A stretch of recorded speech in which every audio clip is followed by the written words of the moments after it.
则在四德以合于天。四德即此四数也。五行虽五，其见于外则四，以其显用藏志。正如数引一，藏引非无也，乃不以名用耳。天道故贵藏引，人道乃先立真。此象数自然，理气自治，不得或备者也。故亦守着之，以立教焉。乾卦爻辞极精美，而所含义极宏深，以其爻象如是也。干本至简，处至高，履至宽，为天之象，故万物无不在其下，而能生万物，复万物，以为一切始，则其德用之大，无可比拟。而人如何能服其行？如何克全其德用？成其始终，则非一言也可知。故圣人于其辞谆谆致意焉。其在初九，乾隆之象，服用之时，犹以为也。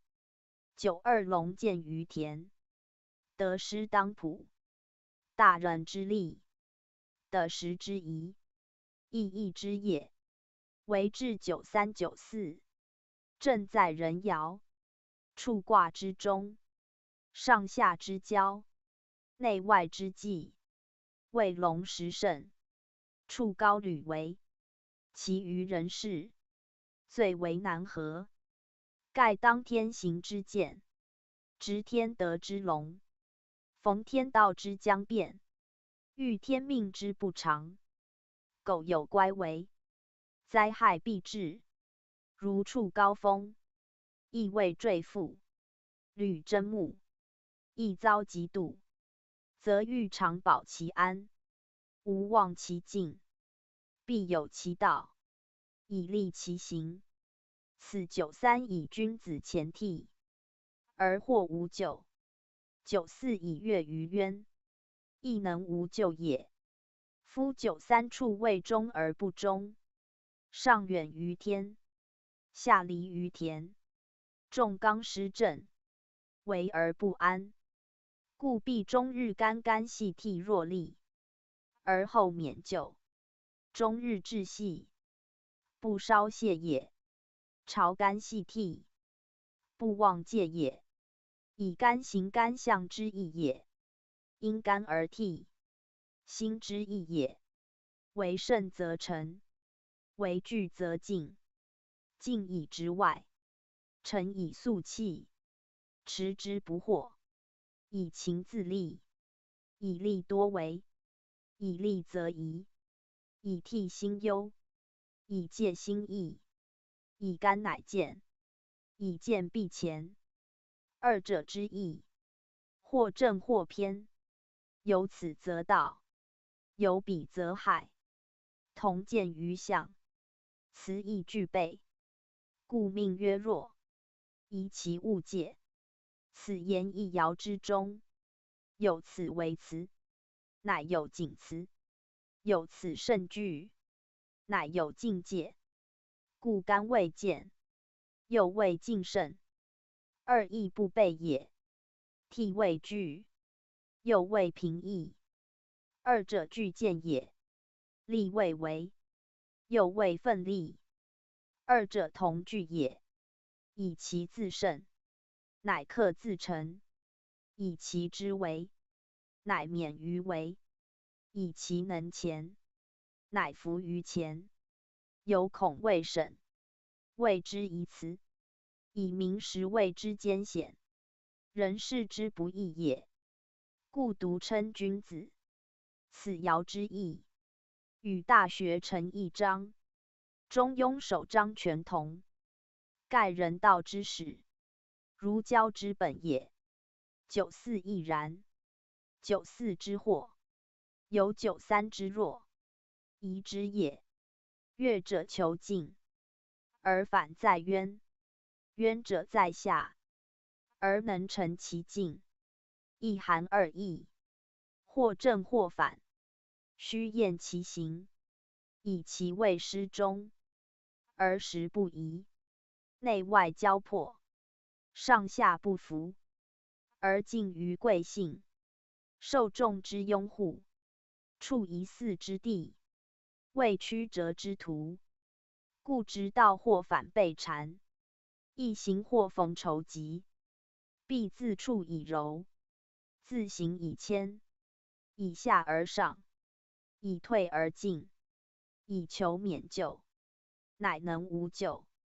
此所以谓进退无常，得先无痕。当天之变，居道之格，欲顺以应之，训以迎之，屈以为直，小以为大，不畏则害，不退则败，不自反则弊，不自知则昧。此行之匪义，而以或辞明其意也。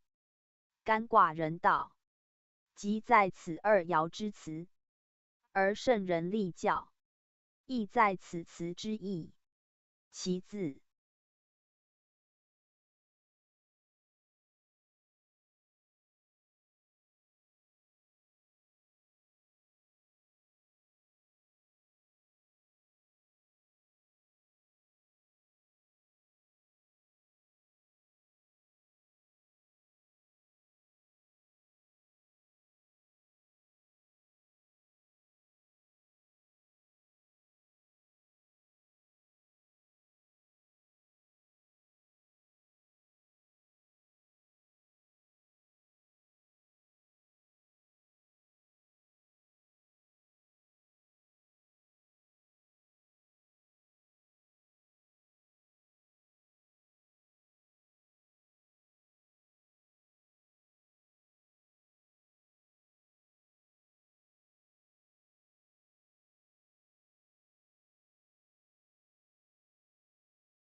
简指宏，文曰义远，非仅因文释义，因自古训者所得通也。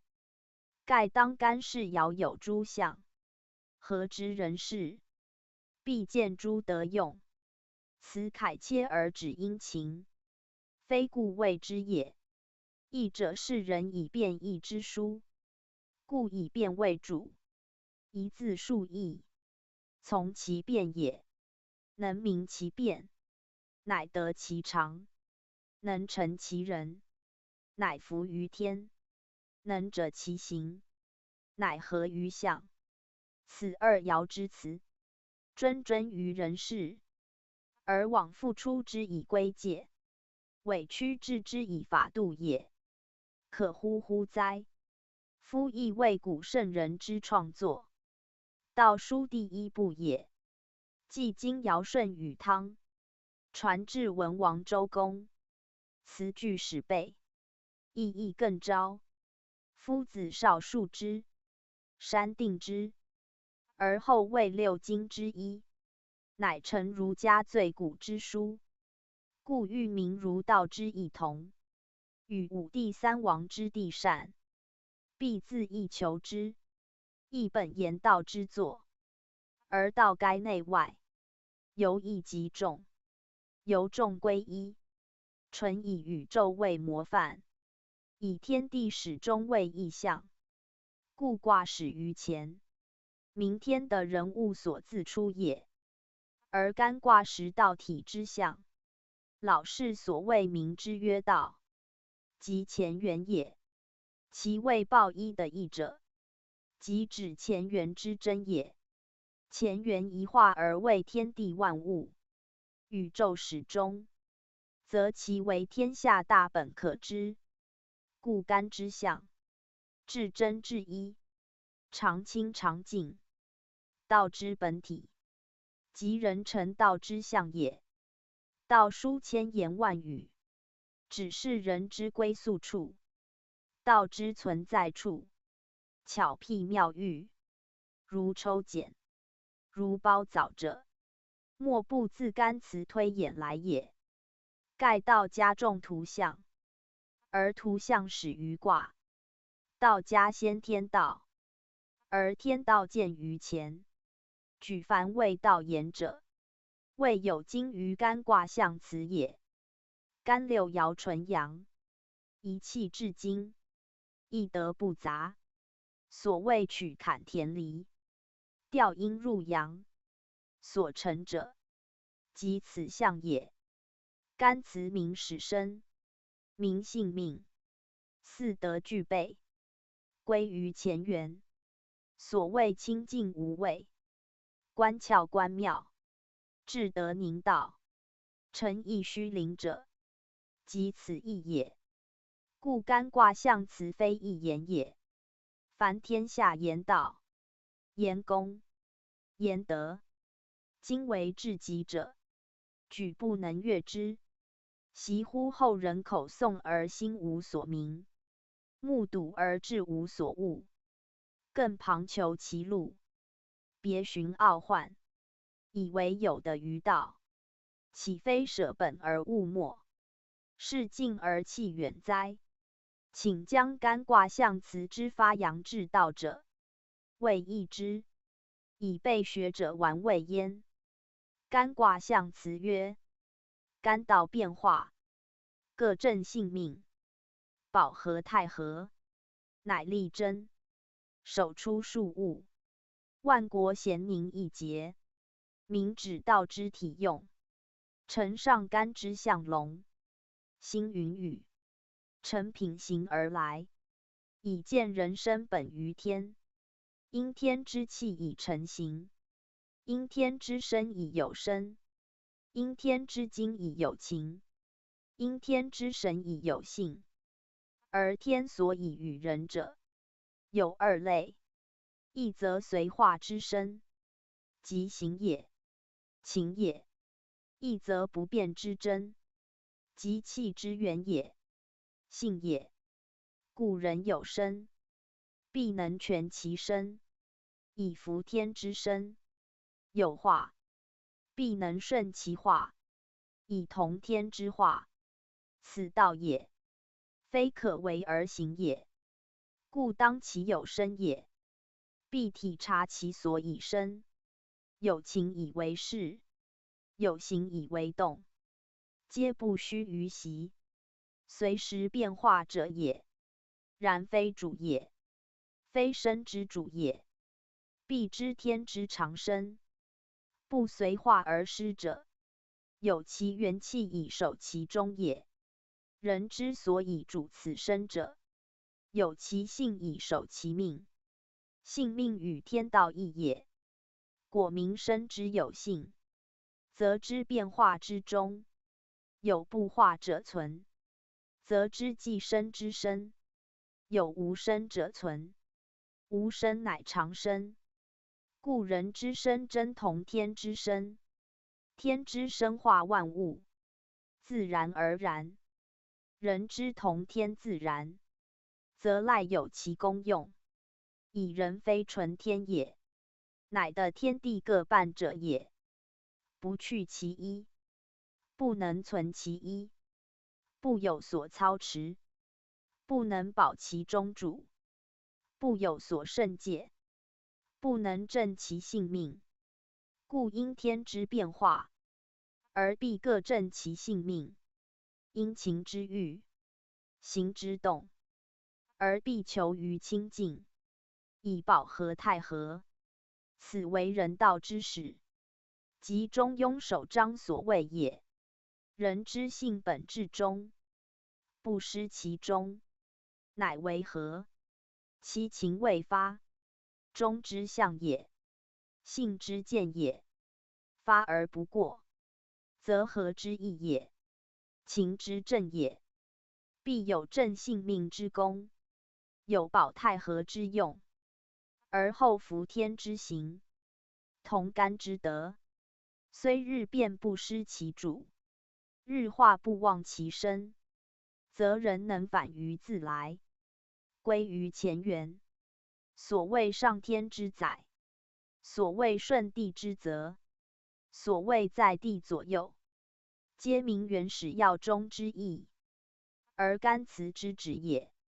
为之有身，乃必善其身；为之有性，乃必正其性；为之有变化，乃必顺变化，而不失其中和；为之有道德，乃必遵道德，而全保其中始。故以干之变化，而择人之正性命，保和泰和也。因干道之变化，天之常也。人则以非天之权，不能有常，必反而求之性命。性命，天所痛也，故必胜而保和泰和。泰和，天之用也。有所求，有所胜，而后有所成。此道功之必本于修持也。故以力争为先。力争者，修持之事也，性情之功也。所谓清净者，至中和者，成明者，存养审察者，以及于至德宁道，明心见性者，皆力争之事也，皆人道之本，所以同天之行，弗干之道也。此圣人以道教人，开宗明义之语也。干卦六爻，均为阳爻图。若易之，则一特殊图耳。太极之源也，明是天象透明而浑圆，于人即性光之象。性有体而难显，为光见之，故天之体气盎然，远望苍苍如有色，近之则不见，以其为透明体无色也。所见之色，所照物也。如镜如水，照物见形，以本无形也。干象亦然，既属纯阳，绝无因子，故曰纯粹精也，乃精纯之气也。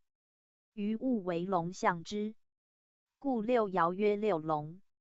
然其体明净，则照物成影；其气光和，则触物成身。以不变而为变化之主。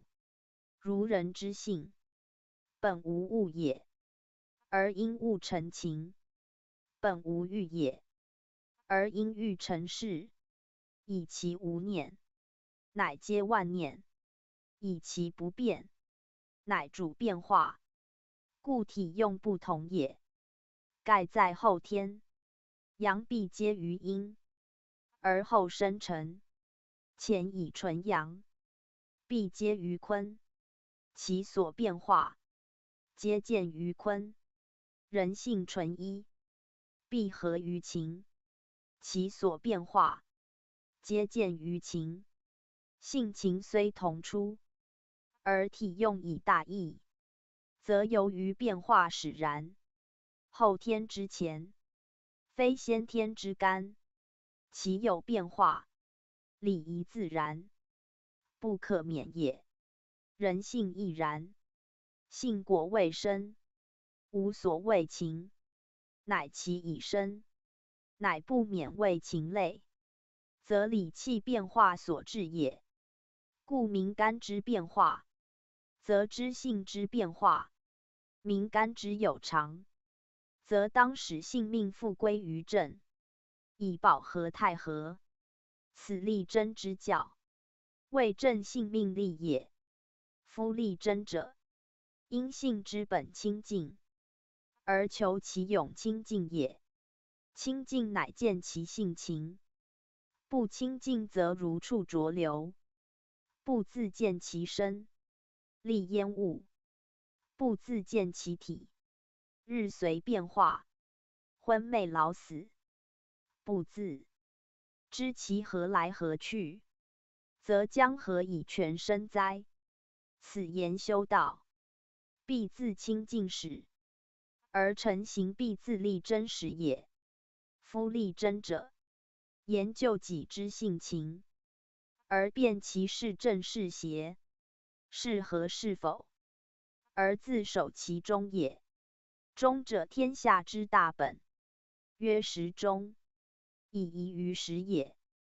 干之行也，守在服时，亦曰与时偕行，亦曰与时偕极，亦曰时舍也，亦曰欲及时也。皆主于时，皆重在时之宜。宜者义也，义者利也。以时宜为利，则天下无不利矣。故求情之正者，必先利焉。干之大生，有所养也；干之大始，有所本也。真者养其气也，本其德也。干之为道，无不先有所积，故曰有备无患。为其有备，故能与天地合德，与日月合明，与四时合其序，与鬼神合其吉凶。先天而天福为，后天而奉天时。此皆真之道也，真之德也。以真能养蓄其气，含其用，先固其本也。故求太和之宝者，必以真焉。真为天下大顺之本，言无事不办也。故凡自修必先立真，立以境外，真以境内，立以正性命，真以保太和。因干之变化，而求乎立真之道，乃能顺天承前，而原始要终。此立真为人道之本始，亦义教之本始也。夫修道成，非为成己也，为人己同成耳。盖性之德用，故无人己分也。人性皆受诸天，天无私父，无私生，性无私善，一诚皆诚。故成己必成人成物，成己人也。人之德必见于外，成物质也。质之德必忠诸内，二者异也。有其内必见其外，有其外必存于内。故明德止善一事也。因其自修而止善，因其诚信而明德，此同道也。故人道始于立真，终于元亨。元亨利贞，一道也，一德也。推力以为亨，本真以为元，出无差别也。内以成道，外以明德。明德集于天下，天下治平，民之治也。元亨之盛，元出立真之功，而立真之精，乃成元亨之用。斯干道之全也。有立真以保太和，正性命，乃有元亨以出庶物，治咸宁也。由天言之，元亨立真，天之道也。由人言之，力争元亨，人之道也。此天人之合于四德也，而性命之正，太和之宝，即指至善也，至中和也，而首出庶物，万国咸宁，即明德之明，谓誉之臣也，一章之义，即大学中庸之言也。夫天道自然，以前元之大，为万物之始；以六龙之行，为行物之身。故天道自成其用，自见其功，以有前元以统御之，有干道以变化之。天下同生，万物同化，不为而成，不言而明。而人道则有待于位，有虚于言，以其所生，出于天之变化，所承当于干之品流也。因动而生，则求不动，方见其无生之生；因化而成，则求不化，方达乎不化之化。此必反而求之于性命之正，太和之保和，而有其力争之德，方可以尽其首出之用，成其贤佞之功，而见其元亨之道也。然人非为天以行者也，其克己而后及物，先人而后同天者，正由天之先天，而后及一切也。天下未有，无本而生者，立本在己，成用在天，由天与人者始也，由人反天者终也，始终人一道也。故言既成，则天人无所殊；当其出也，则必先尽其为人者，而后可与于天也。不然，随化之身，异动之情，几何不堕落，与草木痛腐哉？此圣人之所以谆谆谓教也，企图为卦象权势也哉。Top 善书图书馆首页，善书目录，善书影片，善歌，道之宗旨。联络我们，查询善书。简体：易经正式上经第4册坤卦乾坤大志。坤卦，坤卦，坤坤为地，坤上坤下，坤元亨利牝马之争。君子有攸往，先弥后的主力。西南的朋，东北丧朋。安贞，吉。彖曰：至哉坤元，万物滋生，乃顺承天。坤厚载物，德和无疆。韩弘光大，品物咸亨。牝马的类，行的无疆，柔顺利贞。君子忧行，先迷失道，后顺的常。西南的朋，乃与类行；东北丧朋，乃中有庆。安贞之极，阴的无疆。象曰：地势坤，君子以厚德载物。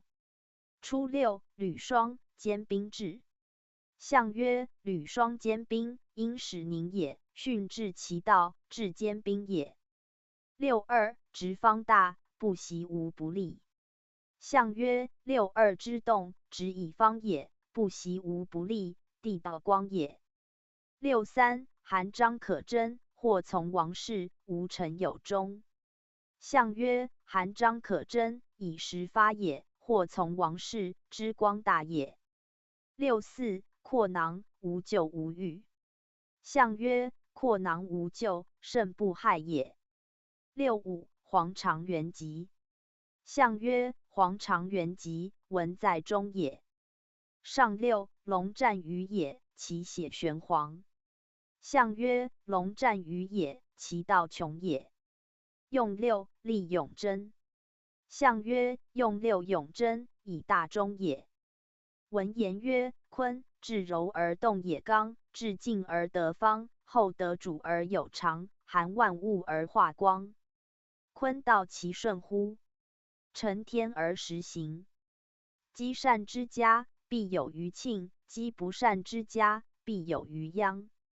臣弑其君，子弑其父，非一朝一夕之故，其所由来者见矣，由变之不早变也。亦曰履霜坚冰至，盖言顺也。执其正也，方其义也。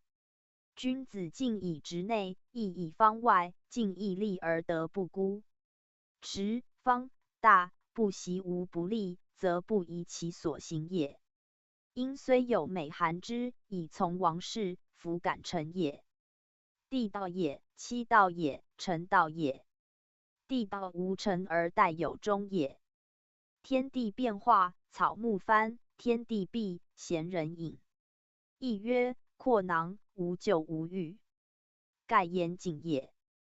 君子黄中通理，正位居体，美在其中，而畅于四肢，发于事业，美之至也。因宜于阳必战，谓其贤于无阳也，故称龙焉。犹未离其类也，故称邪焉。夫玄黄者，天地之杂也，天玄而地黄。坤卦坤下坤上，玄圣讲义。坤卦卦象亦同前，以六爻成象，而爻则易。乾为阳爻图，名数之奇；坤为阴爻图，名数之偶。数始于一，成于二。坤爻、阴爻图，即二也。二者两一。阴爻图者两，阳爻图，名所出也。坤出于前，而为干之变，故阴爻图生于阳爻图，而为阳爻图之变。以阳爻图变则成阴爻图也。一变为二，阳爻图变为阴爻图，此其本体之变，非人为也。盖阳爻图者奇，两阳爻图则成偶，既为两阳爻图，自成阴爻图，而体变矣。故坤爻、阴爻图者，实前爻、阳爻图之所变也。何以有变？则由其气之行，而数之极也。干谓数始，谓气先始必有终，先必有后，而积则必变矣。其变必偶。阳爻图变必阴爻图，此不义之序也。何所本乎？曰本于河图生成之数，与天地交往之象。天以一居北，地以二居南，南北相望，非相接也，以其交往而后接耳。故水火不相涉，而互成其用；南北不相连，而互以其方。有一无一，不成其象；有此失彼，不见其功。水火相成，南北相对，天地相配，乾坤相倚，洽成其序，以立兹宇宙，而宇之主上下四方者也。盖如卫士，有上动，必有下机；有前门，必有后有，否则不成其用也。故乾坤以相对成象，而卦爻以相配成用。数为之也，气谓之也。如一日然，日中与夜半，各居其一，而成一日，非连接也。阴极乃变耳。日中如干，夜半如坤。日中至夜半，阳以极而成阴；夜半至日中，阴以极而成阳。此自然之数也。故成谓子午，岁谓冬夏。皆相对以成象，因变以得名。坤之有前变，亦如是也。河图之数，天一生水，阳生阴也；地二生火，阴生阳也。此极而后变，变而后生，非谓一时连接之事也。以其间，气行有度，数成有故。如由一至二，非一生二，乃一加一变二也。故坤爻、阴爻图，乃干爻之极则变，变则相反，或谓之复，言正反面，恰当其对也。故子与午，冬与夏，皆如水与火，南与北，处相反之地，成相对之谓也。夫反与对异也，而有异。反言其变，对言其功。反者相为，对者相合。以气之一去不反曰反，终而复始曰对。如怨仇反也，婚媾对也。故坤与乾，非反也对也。以干即变坤，坤即复干，往来终始，无有息时，相对相成，如河图之火水也。盖天地造化妙用，二气环行，万物并育，所自来也。此坤之为象，出乎干而成乎乾也。坤卦全象，六爻皆阴爻图，名其为纯阴也。正与干之纯阳相对，而阴极则成阳后天之象，必合阴阳而后生成六爻三极，亦自有阳数在，与干之有阴位异同。坤之为用在阳，以体阴者必用阳，名后天公用，不同先天。而见坤之代用，虽与乾对，实与干相成。干无坤，无以见其功；坤无乾，无以成其用。故坤纯阴不独含阳，且为纯阳之阴，亦即纯干之所气皆交合，而为生化终始之德所见也。夫坤爻、阴爻图，其反面即乾爻、阳爻图，一正一反，即一体一用，以后天之生化必变而后见也。故全卦之用，皆干之用，而全卦之象，皆干之阴也。以卦爻言，六爻三极，三才之谓备矣。内外两卦，两仪之象全矣，通乎左右，四时之意具矣，括于始终，六段之谓明矣。故全卦之象数亦如干，而气之升降，行之本末，主宾之次，先后之明，是因之极，来往之道，一一与乾相对，各有所依也，有所变也。本天者亲上，本地者亲下，以阴者乐升，以阳者乐降。此气之自治，数之自成也。故坤卦代用在六，而其本位在六二也。坤本地也，河图的数终于六，由天数之终于九。乾用九，坤用六，干爻名九，坤爻名六也。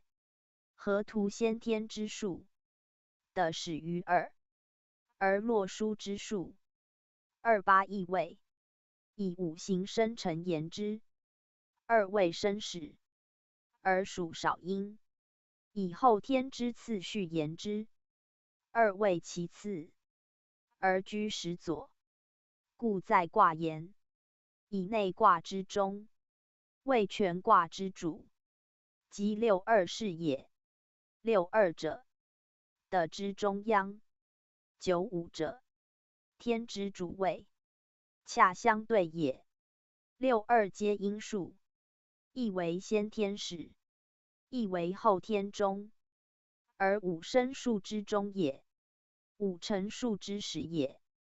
生者次于天，名天之主生也；成者先于天，名德之主成也。故坤主六二，而干主九五也。且数之阳者，求其教，以节长也；数之阴者，取其和，以补短也。干九五之教为四，四者八卦之半，四时之权，名水火木金之气聚也。坤六二之和为八，八者八宫之权，四方之备，名阴阳太少之数其也。故坤主六二，为地之中位，如干主九五，为天之中枢也。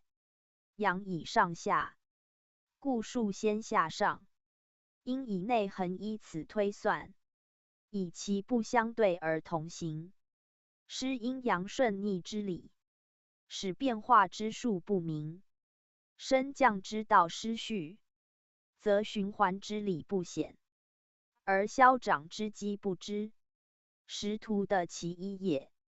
以后天卦论，当本后天数序，变化生成，皆自此出，可乎乎哉？故凡六爻之卦，皆以九五为阳为主，六二为阴为主。九五在天，六二在的，相望相应，以主上下，而全生化。此所谓卦之本位也，不可不知。坤卦六爻，而名爻为六，与干之九，故由阴阳两数之中，其间尚有为异也。盖阳者进而阴长退，阳者加而阴亦减，在后天以一阴一阳为道，不得多或少也。故人道必济之于平，又阳道饶而阴亦乏，阳道积而阴不生，阴阳恒不得平，则生化之力必谓之薄。人道欲济平之，必先推阳以辅救阴，而又不得备自然之数，故于其元数之多者少之，少者多之，强者弱之，弱者强之，而人不失其真。斯亦人道本天道而后定之者，如干之九，数大矣。实则六阳爻图，此消其实，而与其名。坤之六，数小矣。实则六阴爻图，共12，一倍于前，此加其实，而减其名。又阳数以其以积，其九者，生于三，三胜三为九，此时小而积大也。阴数以偶以合，其六者三加三也，即两个三，是时与的属同类也。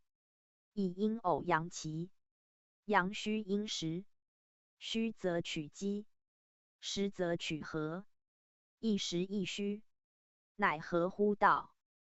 故坤用六，而爻阴爻图名六，乾用九，而爻阳爻图名九。少者多之，小者大之，调盈计虚，乃合于数，此命名为义，而恰符天地始终之序，周天全部之度也。盖天包乎地，的藏天中，干备于坤，坤在干内，干得其三，坤得其二，阳居其外，阴居其中，于是九六之数相合， 50之用乃见。96和15，即土数也。土居中央的之类也。天虚的实的扩土后，故天道见于地，地道寄于土，一其一偶，而被数之代用，包生化之权矣。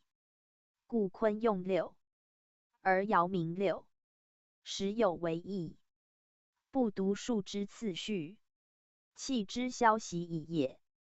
今观坤卦，宜先办其爻，明其数，知其名，通其义，而后得其体用矣。坤卦爻的之象也，应之类也，其谓序数象，皆有专指，恰与前相应。读者观摩其象，必通其意，而后可尽于文辞也。宗主附注。此言坤卦爻象大义，其详在后讲卦辞中，以卦先象后辞，象明则辞易达，故讲象。纯就六爻之象为明属言，明此而后及辞，则与古人立言之意，无汉格矣。坤卦之名辞也，有其义，如前也。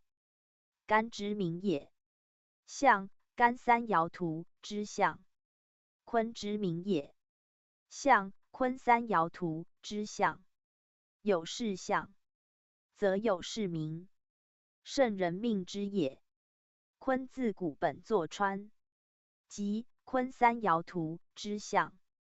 读若快，或转为金音快字，初作特殊图，译本坤三爻图象，而变其体，或作鱼，或作身，皆是干三爻图之两分也。干三爻图为天，则坤三爻图为地。坤的本一字也，身亦坤本字，故坤出为川，即为身，而快出为特殊图，即谓鱼，其行径而音亦似也。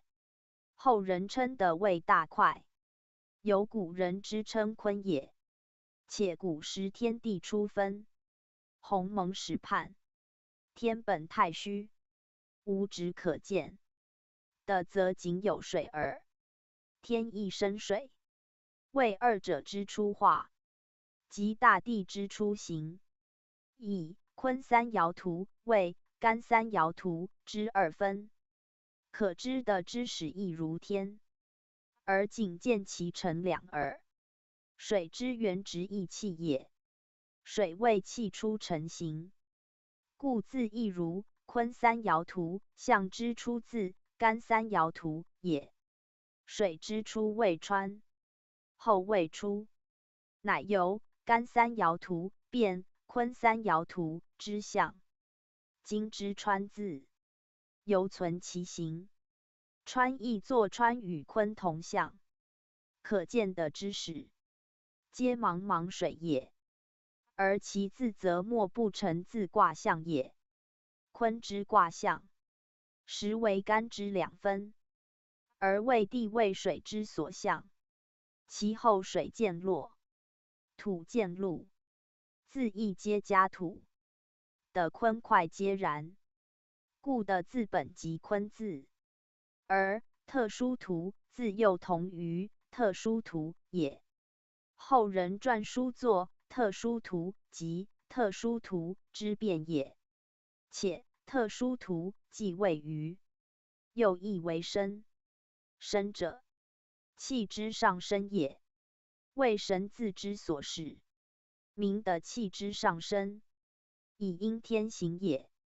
天之道下阶，的之道上升，故坤字从身，亦有为义也。坤之为名，本以象地，然不限于的义也。不曰地，而曰坤，由干之不名为天也。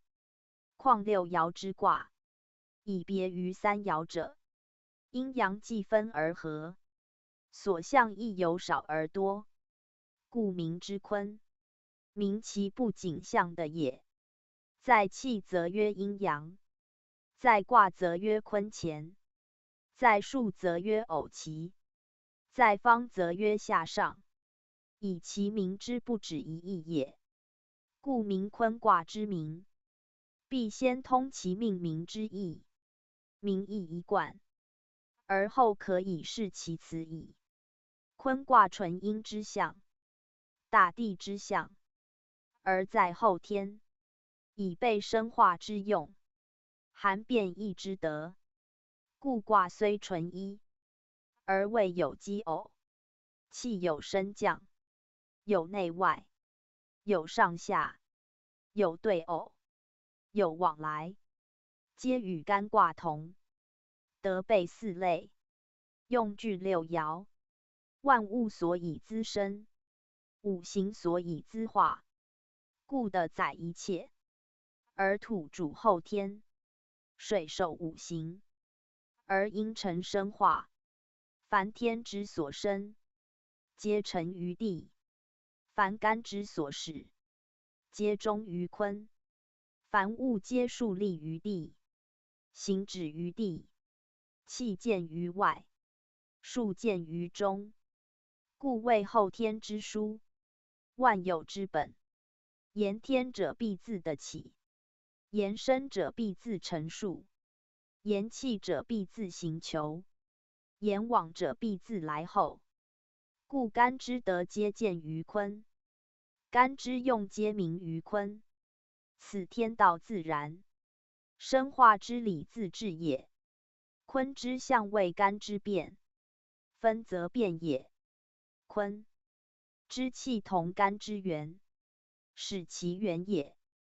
故坤之辞，皆自前出，异而未异，变化使然，同而不同，始终所至。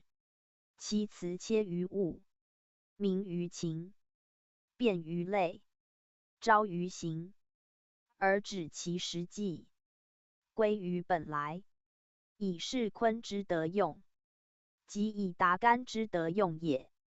故观坤之辞，必合前辞；是坤之象，必本前象，以二者相生相成，而后成天下之生成，同变同化，而后主天下之变化，非独一可以生成变化者也。后天以一阴一阳交合为道。六爻之卦，皆阴阳以合之象。八卦并列，乾坤行乎其中，非如先天之方位也。故坤卦辞皆主后天言，而先天在其内。以六爻之中有三爻卦也，以备六爻，乃该十位，乃兼主宾，乃有分别之机，乃知升降来往之数。故其辞明于吉凶，者于人事，通于出处，归于天道，以其与乾并行，而能成乾也；以合乾变化，而能偶乾也。干由玄泽，坤则实践；干由张目，坤则四维。干先而坤继之，干始而坤终之。干谓之命，而坤行之；干谓之书，而坤转之。一动一静，一柔一刚，一奇一偶，一圆一方，低体而能配，运用而有常，处内而知主，顺命而实行。如人之男女，物之雌雄，气之内外，道之西东，遇合之巧，锯持之功，因升降而为妙用，欲来往而成交通。此坤之所具义，而辞之所包弘也。坤元亨，立聘马之争，君子有攸往，先迷后得。主力：西南的彭，东北丧彭。安贞吉，宣圣讲义。此坤卦彖辞，较前祥，以干之德。至坤而后昭者，干之用。至坤而后显明也。且义者，圣人明教者也。教为人立，故卦之德用以人明。人能行之成之，乃能昭著之，显明之。人不能行之成之，则虽有其德用，无由知之。以万物不自言，而天地不自称也。天地之德用，万物之生成，皆赖乎人之称言，而后昭著也，显明也。是无人类，则天地虚立，万物虚存；是无人道，则天地之德用虚行，万物之生成虚名。谓其无以成之也，无以通之也。故干之德用，形成于坤，而以于人；辞之义，存于人道，而见于人情。故吉凶福祸，在乎人事，而卦之德用，真于人之言行也。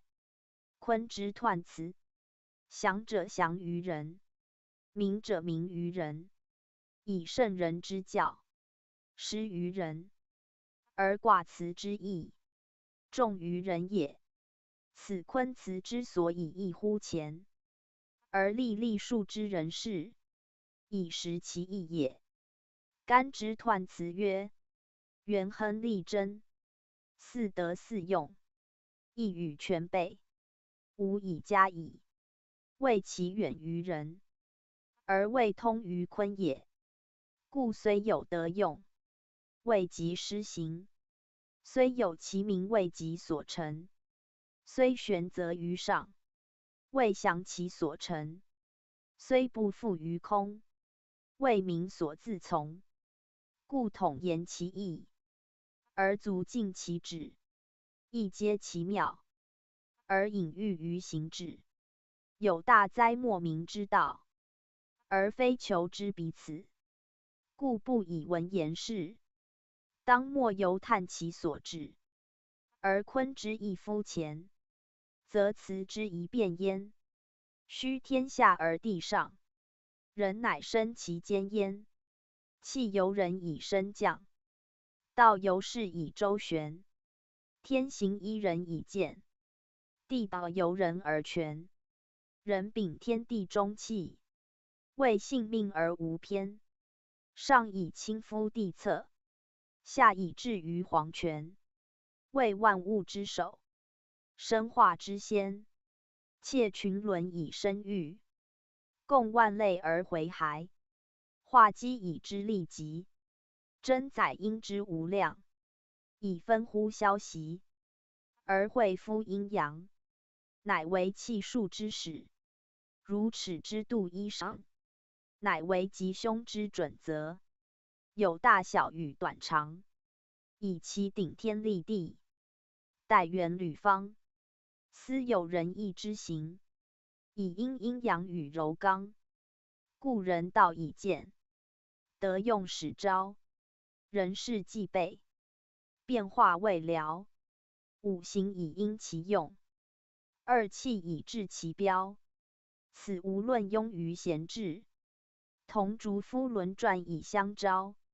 谓之天道，名曰人位；谓之天数，名曰人谋。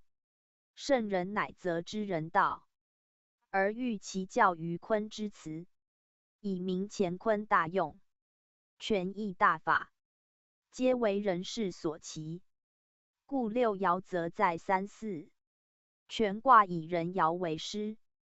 彖者断其大端，有以此意为基。本乾坤之德用，立人道之行仪，故立辞之祥。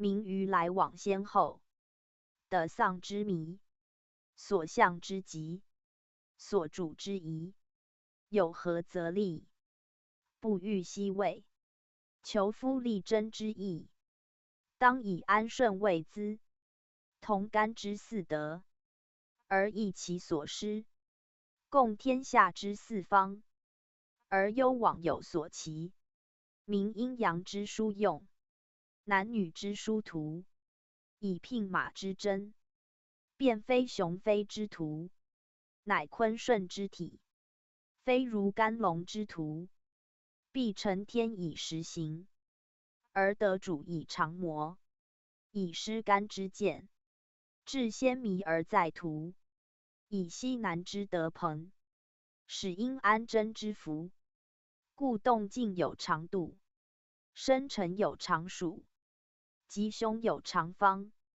遇合有长处，为合元亨之象，必先安贞之目，为明君子之行，必知顺臣之旨趣，故明德必自明，而治道必以忠恕。此彖辞之切切，乃圣人垂教之意。读者果得其端，自能通其精细，为术语之叮咛，以尽坤象大义。虽本乎乾坤之象，实归重于人事，思权义之为言，亦天下道德之治也。宗主附注，此讲彖辞大义，而明其义乎前也。牝马者阴也，不曰牛而曰马，明其为干之所变也。干为马而曰龙，坤为牛而曰牝马，是皆命名之最精处。要知坤者出自乾，非与干权异也，所异者阴阳耳，牝母耳，故马痛也。为牝母不同，因其不同，使成其生化之用，如人痛也，而男女异耳，因其异乃生生无穷。此乾坤为生化之主宰，人物父母，即在其牝母之别。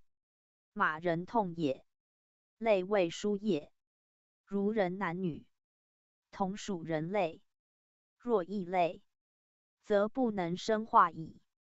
故必谓同类，而分阴阳，乃能生化无尽，而为万物主要。此二字之精义所在也。坤彖辞四德，元亨利贞，为真属牝马，与干异者，明坤之本分也。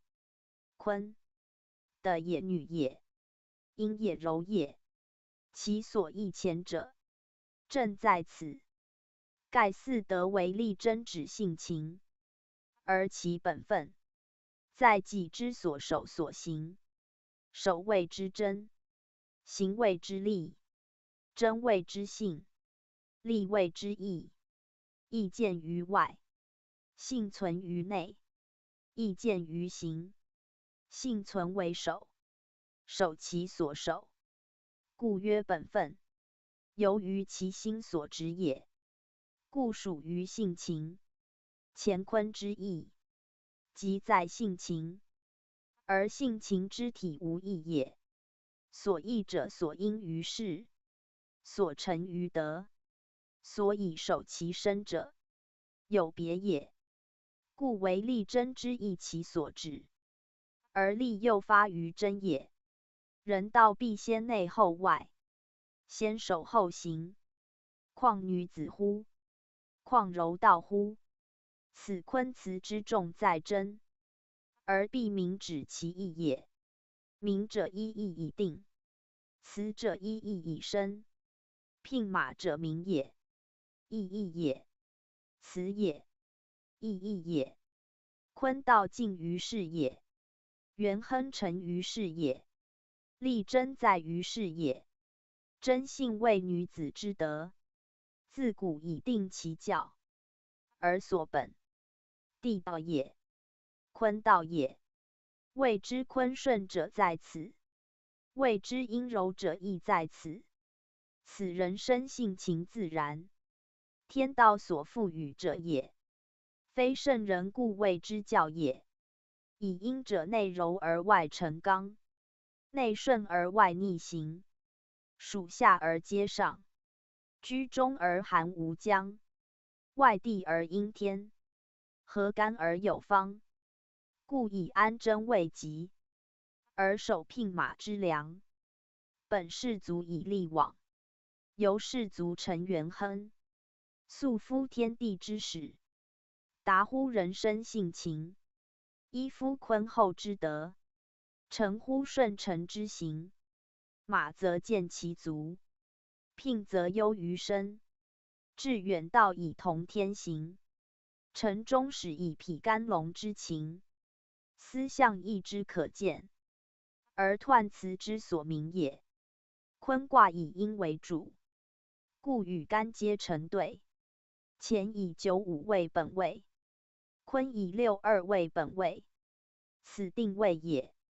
坤气由上而下，干则由下而上，此定序也。坤道由下承上，干道由上辅下，此定则也。坤以偶为正，乾以其为正，此定数也。故坤有方位，有顺逆，有升降之差，体用之异，与干别也。干者阳也不常变，故其体用同。坤者阴也，以静为主，以动为用，以顺为先，以逆为忌，故体用各别，而先后天不一也。自先天言之，卦右上行，2、4、6、8、10，自2爻起，与干之阳相次而进。由后天言之，则自卦右下行，4、2、10、8、6，自上爻始，与左之阳相对而交。此顺逆与体用殊也。干则易也，其行不义，其序不改，其升降无益，故其气无不至。无不至故无方，无定位，无宜不宜。其有方位宜否者以变也。故在干之彖辞，元亨利贞，四德周流，东西南北，四方广备，春夏秋冬，四时殷厚，来往反复，四行同达，无所至也，无所责也。比天之父，无所外也，比天之行，无所止也。坤则不然，以用之一体，行之一宜，序有顺逆，德有广狭，有方位，有时令，有合否，有得失，以必成干使能成用，交干使能成德，不得独立以有位也。故其用有限，而其辞有止也。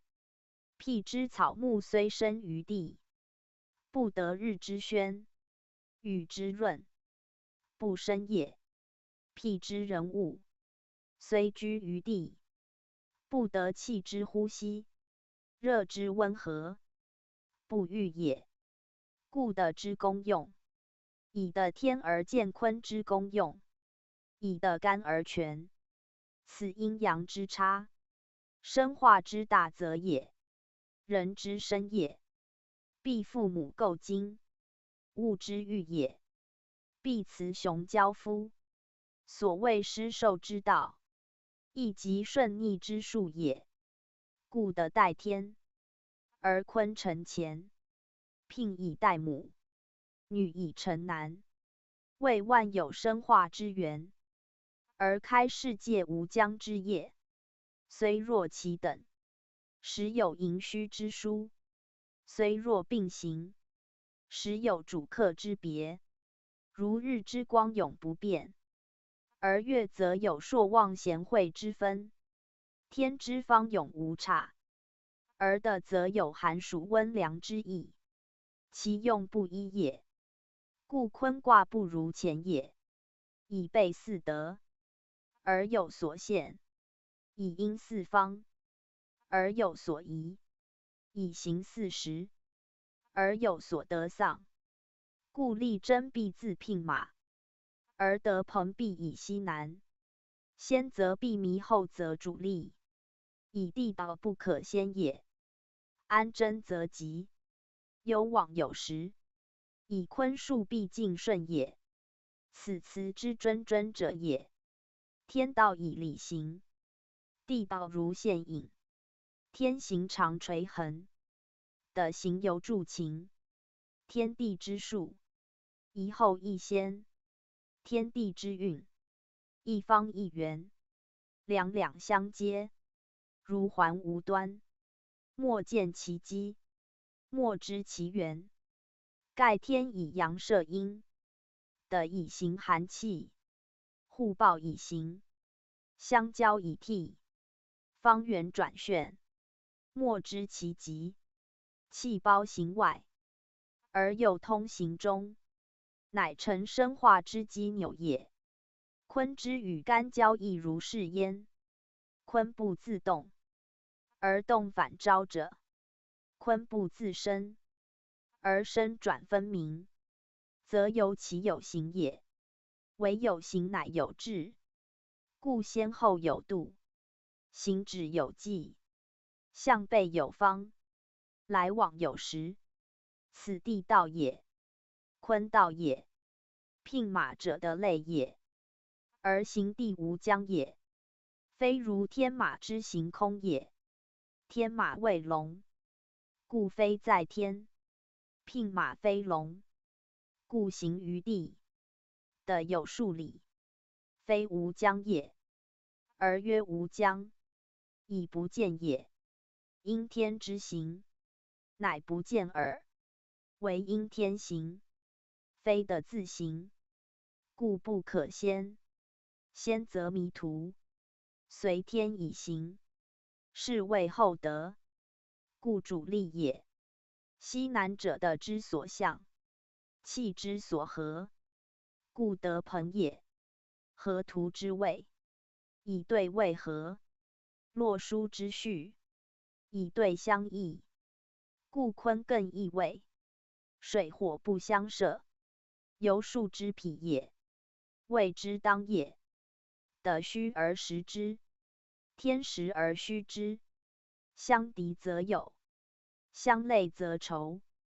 故东北反失朋也。阴者喜阳，柔者好刚，以其不足，求其有余。故阴向阳，而下倾上，此得气自和，道数自同，不可强也。坤以纯阴，而目前阳，以静为动，以柔为刚，故行于地，而交于天。阳者虑，而阴从之；阳者先，而阴应之。一其一偶，一顺一逆，而相合以行。合图之术，1627。相的有合。洛书之术，艮2坤8。相异以成，以求脾胃后天之待用，生化之本源。此天下之至性至情也。人物皆如是焉。阴成阳而待阳至，坤成干而待乾先。来者谓先，往者谓后。坤者宜后，故君子有攸往也。君子应时者也，故能顺坤道，而占安贞之吉，六爻之位，八卦之次，先后天之序，皆有四方之分，以坤之全卦，定其方宜，得其半数，以其分于前，的干之半也。虽备四德，而归本安贞，虽行四方，而得朋西南，虽周流40，而先弥后利，虽运用四气，而往顺来为，故其象同于干而异，其辞备于干而疏也。以因数偶，而得则半，一条计之始平也。隐者虚之，高者益之，下者生之，以其于君，此谓道也。一阴一阳之所明也。观象之术，观辞之意，圣人明义是交之旨，在于此意。宗主复注，义之代用，在明天道，为圣人指出天地奥妙，造化原理，使人知生死性命，与天地造化所关联者，而确立人道，以为日用言行标准也。人道，人之道路也。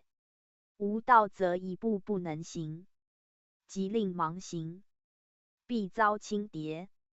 故行有常道，如人之有目，天之有日月，以照人行，而辨明暗。故易卦象成一大环，如四维之势，孰户孰有，何出何入，皆在卦象。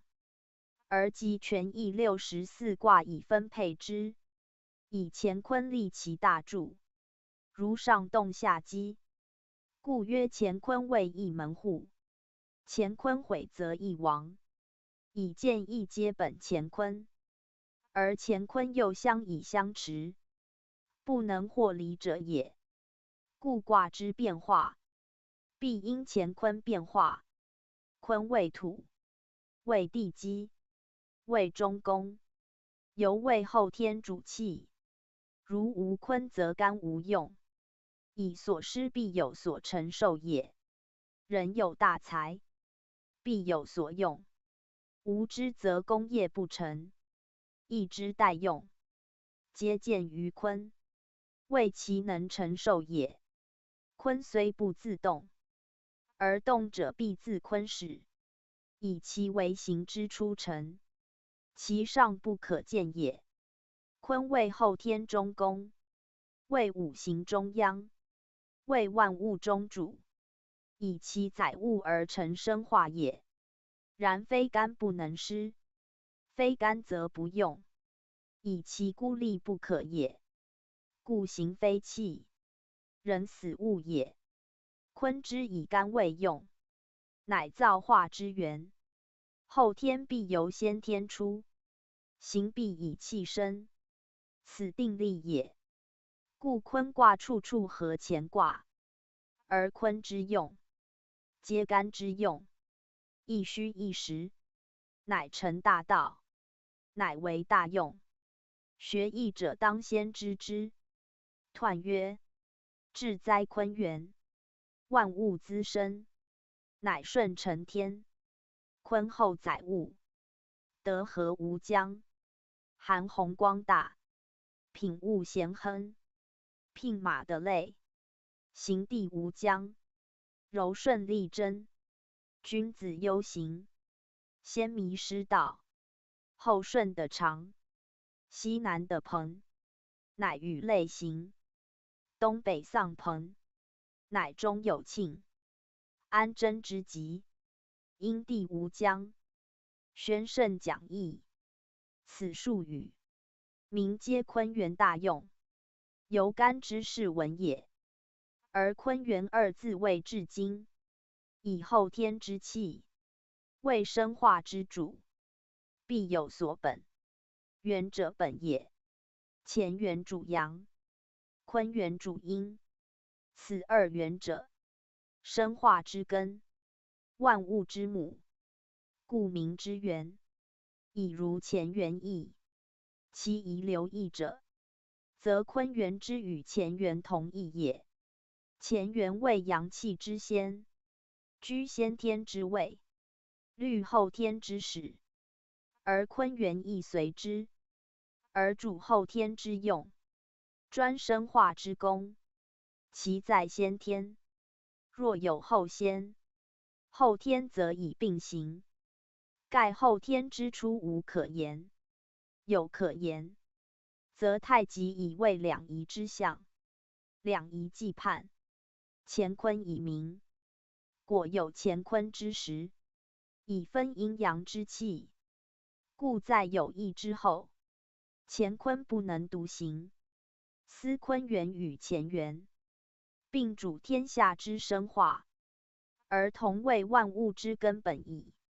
为坤元亦夫前者，亦为阳，主湿；亦为阴，主受；亦为气始；亦为行先；亦为自生；亦为自成。故干之得生，生于坤；干之用成，成于坤。乾元之所见者，待坤元而后明；乾元之生成者，待坤元而后明。坤元时生化之显著者，而为万物所由生成，故名之曰坤元，而赞之曰至哉。素兹生之德，并兹始而同谐，以顺承天，乃配统天而无猜。由人之父母，草木之根该，化物之原植，生物之胚胎，实为万有之始，民类之初阶，故称之曰至。言其有极而兼该，否乾元之大，名师与受之由来，何干道之广，是始终之所栽培，象负载之德，为生化先胚，以见坤元之用，使与乾元相随，一来一往，相得相追，循环不已，悠久无涯。此卦之本象，象之设辞，精为奥妙，理数通之，故术语所包者广。探天下化机而无疑矣。夫天道无量，地道无疆，天无不覆，所包无外，故其德大。地道主宰，止于地上，虽行无疆，而德有极，故不及得外。其德曰至，至者极也。有至者，言当至皆至。地道也，坤元之德也，在乾元以大而统天，凡天之下，无不及也。而坤元以至而顺承天，居其地而尽极，有其极而无不履。地道有限，天道莫量，得气所行，周得而已。天气则无不包也，故以大，名天德之广富，以治世的德之有常，各有当也。非阳干而益坤也。天下之大，众星并罗，气之所举，众体同理，故干道统天，兼乎坤言；坤道成天，对干而言。坤处顺受，为臣的气之用，故地面之气，天日之光也；的行之度，天日之轨也；的之力也。大气举之，的之周也；大气环之，凡的之生成，天之功也。而天之生成万物，的之功也。盖天之父也，治物而见，天之生成，因地而明。天道见于地，而生化之用，必因地以成，非的不可见也，不可明也。故履的使得天气，行的使知天德。天之风雨寒温，的之候也；天之日月星辰，的之光也。天雨以时，的复以令；天师以德，的成以化；天变以气，的者其行；天赋以数，的昭其象。凡天之所谓，皆见于地，皆成于地。天始之，的终之；天师之，的成之。天地相通，生化以明；天地相接，万物以明。此天地之为天下主，而乾坤为权益守也。夫坤本乾以行者，以后载物，合天之广覆，以形生成物，合天之气化，乃同天悠久，而得无疆，含洪光大，以得天之气，受天日之光热，备天之泽，承风雨之虚润，通天之用，而至中和，达天之功，而并元亨，故能顺承天，而合构精行，以为物生成。此所谓含洪光大，品物咸亨也。坤之至此，谓其善合乾也，以有坤元和乾元之德，成天德之用也。故一虚一实，万物并育，一生一成，万有并明，一气一行，万类并行，一降一升，万鬼并生。后天之载，人物之母，分之则还于无，合之则二而一。所谓一阴一阳之谓道也。无天地则无物，无乾坤则无义。有物则必有天地而俱通，有义则必有乾坤而俱合。不合不通，复归于空。故乾以坤明，坤以乾存。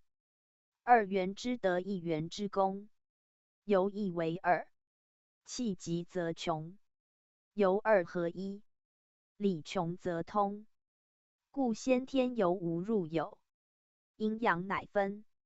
后天以气合行，乾坤实凝。凝者其神，分者其名，合而有德，生至于诚。故坤元滋生者，干所生，而坤克生之；坤后载物者，天所与，而坤克成之。以能生成，乃曰含洪；以能受成，乃地咸亨。以德合而无疆，以有志而大光。斯所谓立坤之道，成柔与刚，达坤之用，乃同天行，博厚悠久，顺应有常。坤元之象，乃中有庆也。坤以牝马而应天行，行地无疆，以同于乾。故虽牝而同类，牝则属地耳，为属地而行止于地，不似干之行天，可御天也。以顺承之德，承安贞，乃服天行，以随龙马之机。故以静而动，以安而行，以柔成刚，以力争成其元亨。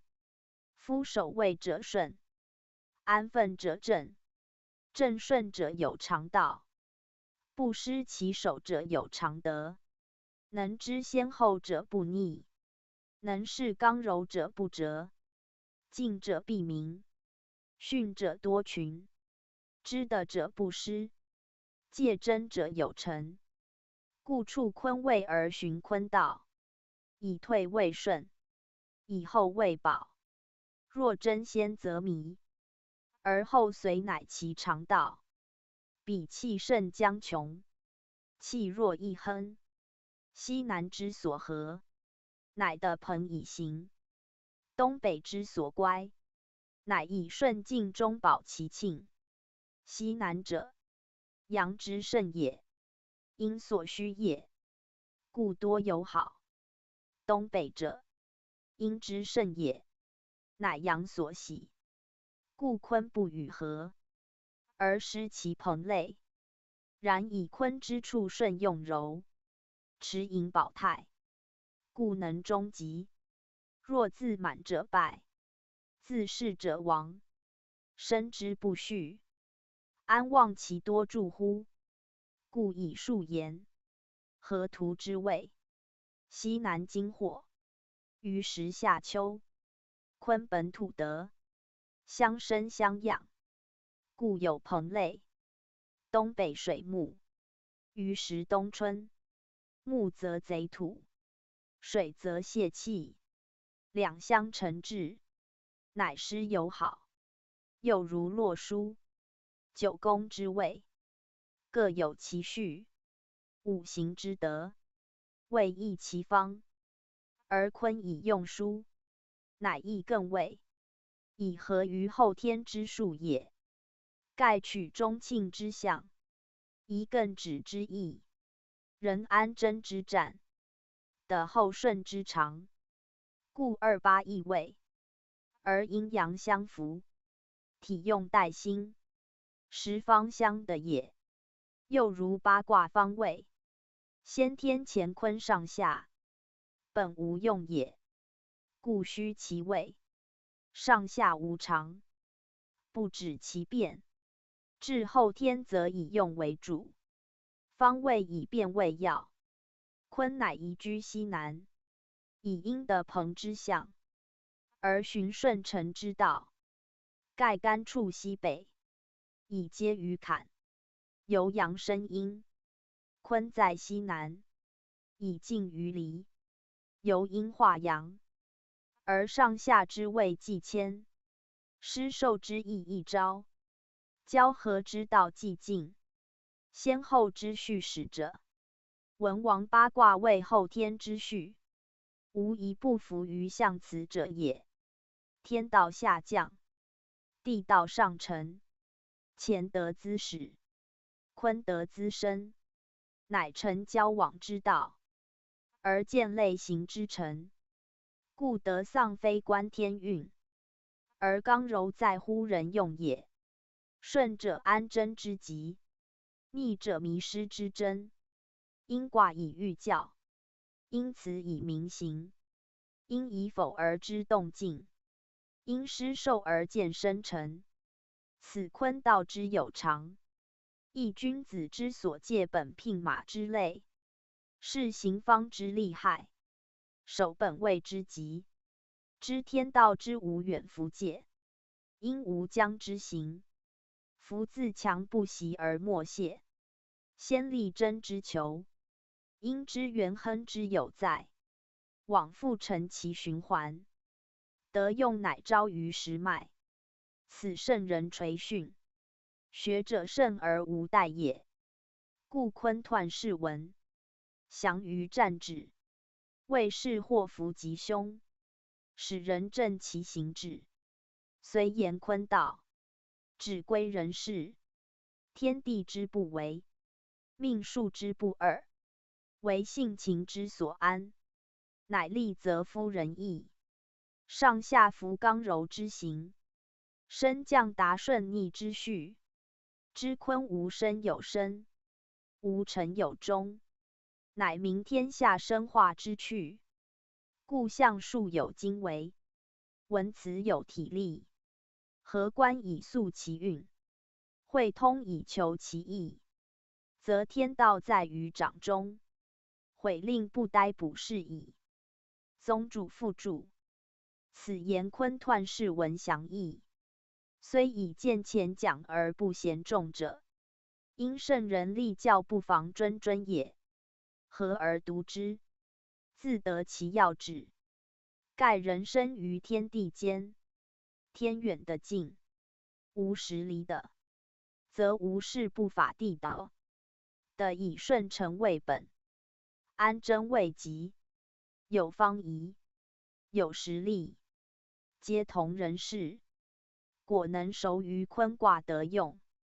则所行止，自有常也。故吉凶福祸，人自照之；逆顺先后，人自畏之；成败生亡，人自治之；得失利害，人自谋之。皆坤道所以照，而彖辞所以详。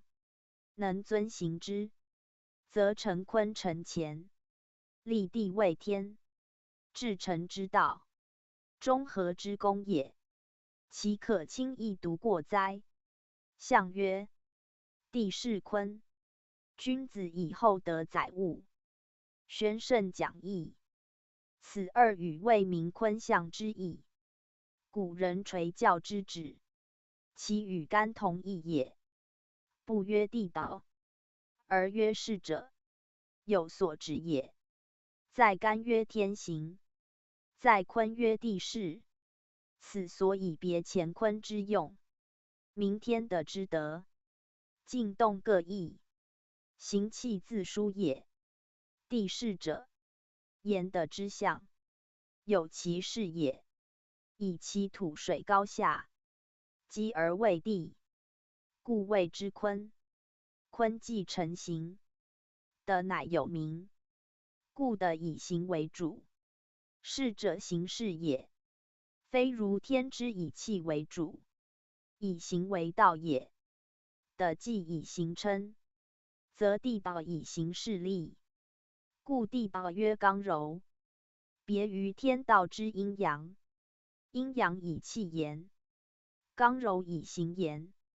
而德之为行，则分水土高下、寒热木石之类，无非刚柔之别也。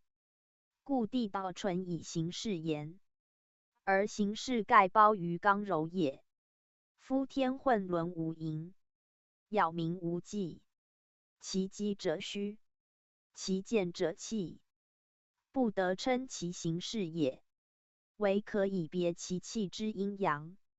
余的则虽广有度，虽厚有际，水土之居，人物之旅，其行既昭，其事已者，刚柔一方，得用书处，故意象定其辞，是闻名其故。曰坤以壮其成，曰势以扩其去，名以明义，字以定古。虽天地同司道，而体用书所语，在乎虚实，辩夫宾主。有物以直之，有类以治之，有数以止之，有言文以示之。故归于有，而取于行事，使人知得之为道，而得以窥坤象之意也。地势二字，恰与天行对，而坤之为坤，亦以行事成也。然曰地势而不曰行者，亦自有故。势者有物，行者虚名。以二字言亦有刚柔之意。德取其实，本于阴，故曰势。势自从直，有所持也。后人加立，名其有力也。以势利为喻，如物之力，有力使有用，有用使有功。地道之所见，在用与功，故曰地势。无论谓柔为刚，谓圆为刚，谓陆为阳，谓温为凉，谓景为唐，谓险为康，谓风为江，谓陵为场，谓南北二极，谓上下四方，谓潮为浪，谓里为阳，谓飞或走，谓如或藏，谓生或化，谓乾或祥，谓玉为金，谓铁为钢，谓煤为砂，谓田为荒，谓草为苔，谓枝为姜。凡属于地，而生存其上者，莫不为其功用之宏大，欲养之收藏，故接着其势力，昭其德，称其名类，备其责，是谓之地势。而往有疾，谓载物之大则也。夫善驾者车，善奔者马，善引者神，善远者射，莫不为利所使，为势所迫，以致其功用，见其德也。而得为天下之治有力者，故能载一切而不泄；为天下之治大事者，故能覆万物而不压，以其道并乎天，得其乎父，用见于生化，功者于人物，所以称之曰治哉。而是闻指明其事也，是之所加，万物以生；是之所益，万类以成。而复此者，绝象为坤，坤者大快，无物不成；坤本质厚，无物不登。故曰地势坤，名其卦之所以名也。夫干曰健，指其道也；德曰坤，指其气也。上则至于虚，以喻其大；下则至于实，以喻其智。唯言坤而事坤，则一物之无一名，德之为德，即在事也。故坤者卦名，亦德之用；象名，亦德之成。为其薄厚，乃称司名；为其承载，乃得司称。故坤卦象地，而以厚德载物为其用。而君子法之，以成君子之名，而昭着君子之功。君子因坤以明德，圣人因坤以明道。道明德立，义教之中也。是闻之为义也。夫君子之为道，未有不本天地之道，其成德也；未有不法于天地之德，故义教首举君子为范也。在前曰：君子以自强不息。在坤则曰：君子以厚德载物。其所以施法天地者，莫不溯源于卦象，根本于乾坤大用。故言之如此。干之象天行健，以其气之在内也。故曰自强不息，自立其德，未及于外也。坤之象地势薄厚，以其德之见于外也。故曰厚德载物，达德以及物也。地道本静，而顺承天，其用乃成干之德，而功及于后载，是内而外也。乾以纯阳，包举无外，具失其中，故必自强不息，方服行健之天。坤以纯阴，宁于所及，具失其大，故必厚德载物，以合坤顺之势。一虚而精通，天之道也；一实而大化，德之道也。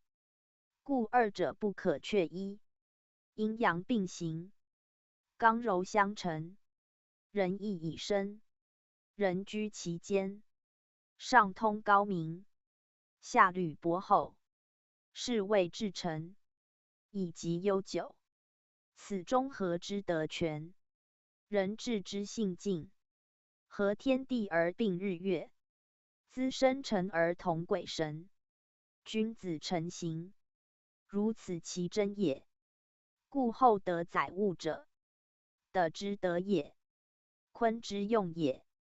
君子以之，以成其法的之行，与自强不息，亦明德，亦止至善，亦守其中和以达位欲，宜治其人志以成臣民。此自古圣人之修，而立教之所指也。有谓者通于无谓，不言而信，不虑而终，其德大化，其用远宏，其名实永服，其道大同，是谓至忠，为人类之宗，故亦为人道立，为人教立。以乾坤二卦先执其纲纪，含宏光大，以履安贞，贤邪存诚，以地元亨，顺干法坤，体坤承乾，一道同德，公用私权，是名玄德。玄之又玄，上者位下，地者清天，内者域外，明者越前，以立于一，至于中庸，而达于元，而保于太和，通于乾坤之源。故性情无偏，仁义备焉，行藏无滞，生化具焉，上下无常，大道行焉，静动无差，至德成焉，观象顽辞，精义存焉，敬礼穷属，吉凶明焉，己成物成，天地顺焉，气流行化，万物兴焉。此所以谓玄德之泽，上天之载，人道之极，坤干之载，虽超天地可也，况其下者哉？故居子以成德成道，将并天地而称三才，六爻以人事为本，将通乾坤以悠久往来，主生化而未遇之，守万类而兼该之，道本无尽，德亦无涯。此君子之所成名，为辞义之所裁也。宗主附注。此言象之是文要义，在明坤用而立教也。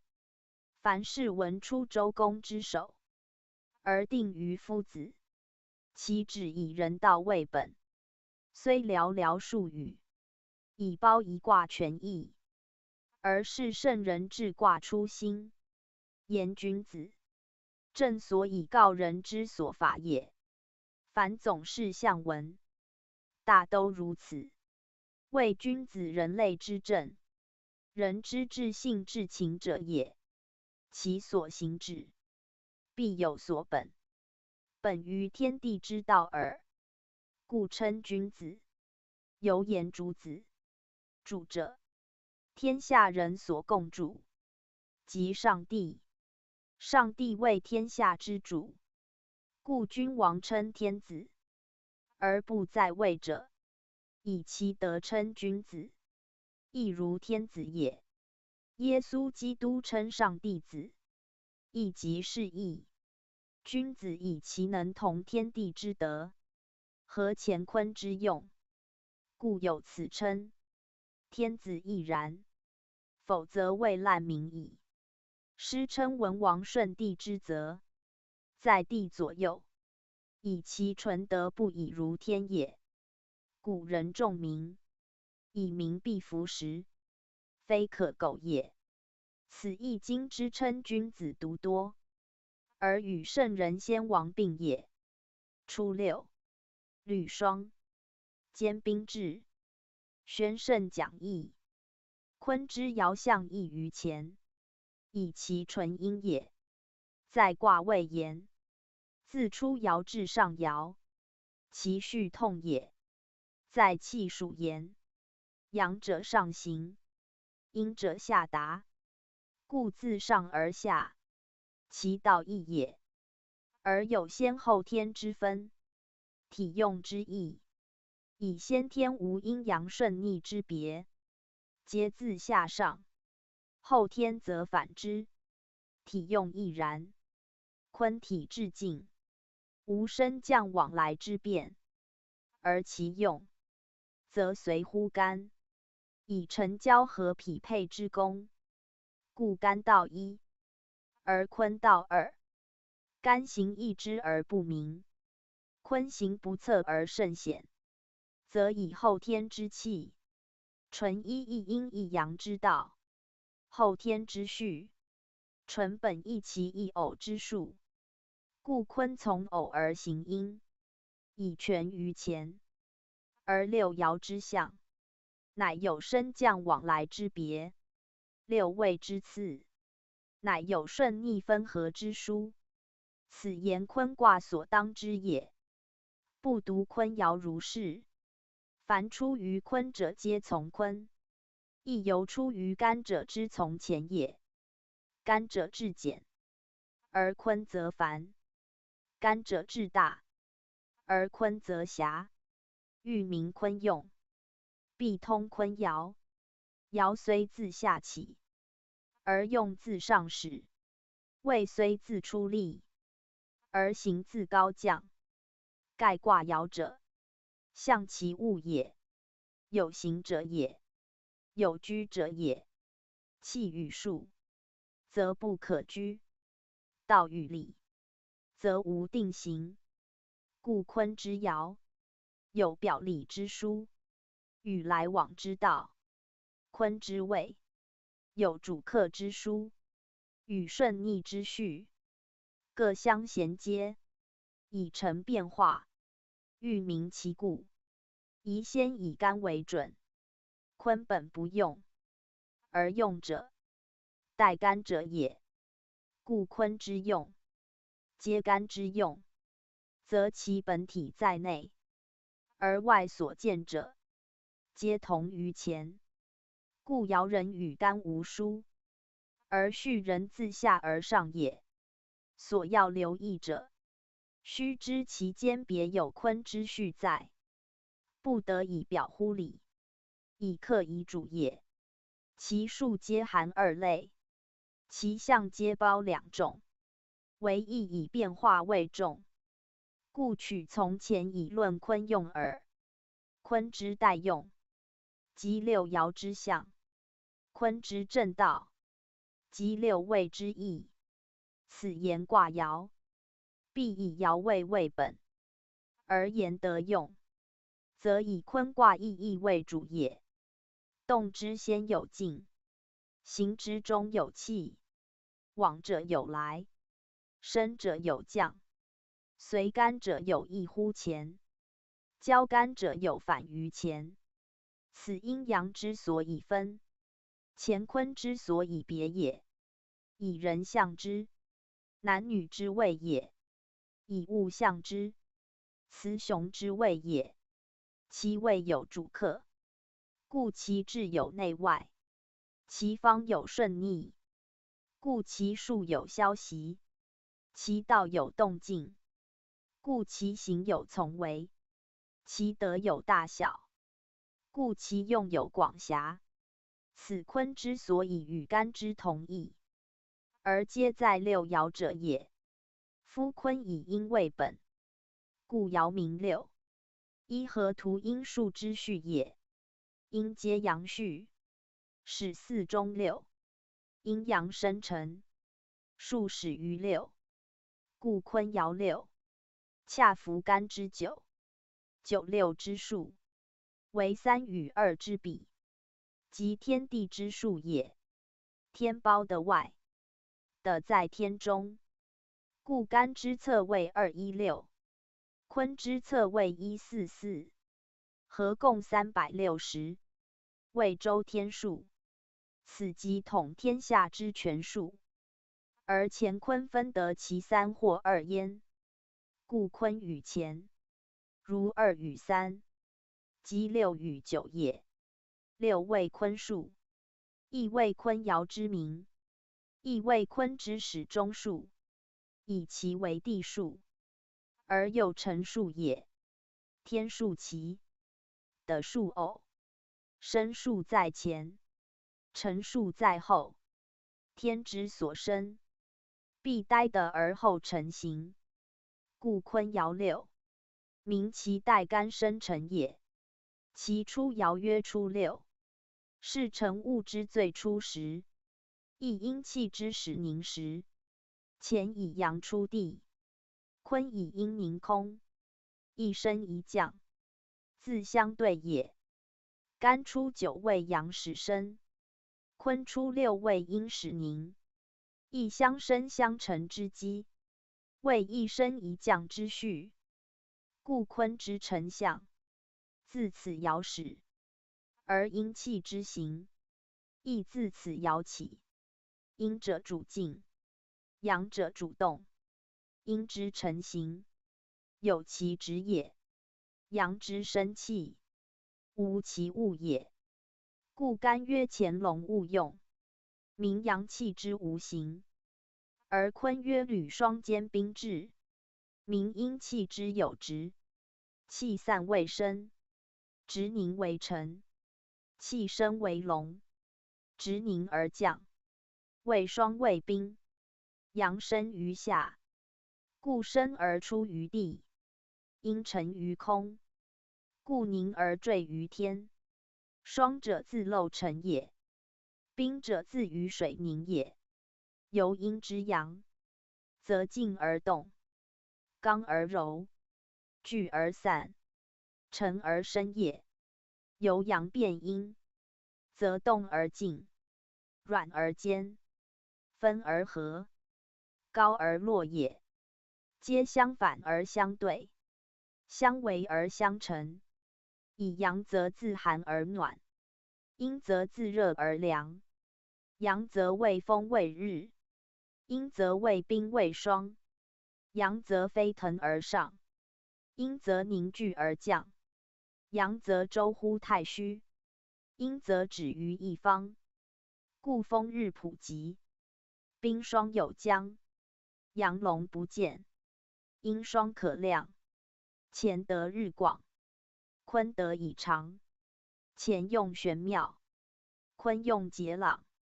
为气不同，为象乃分，为数不一，为物殊明。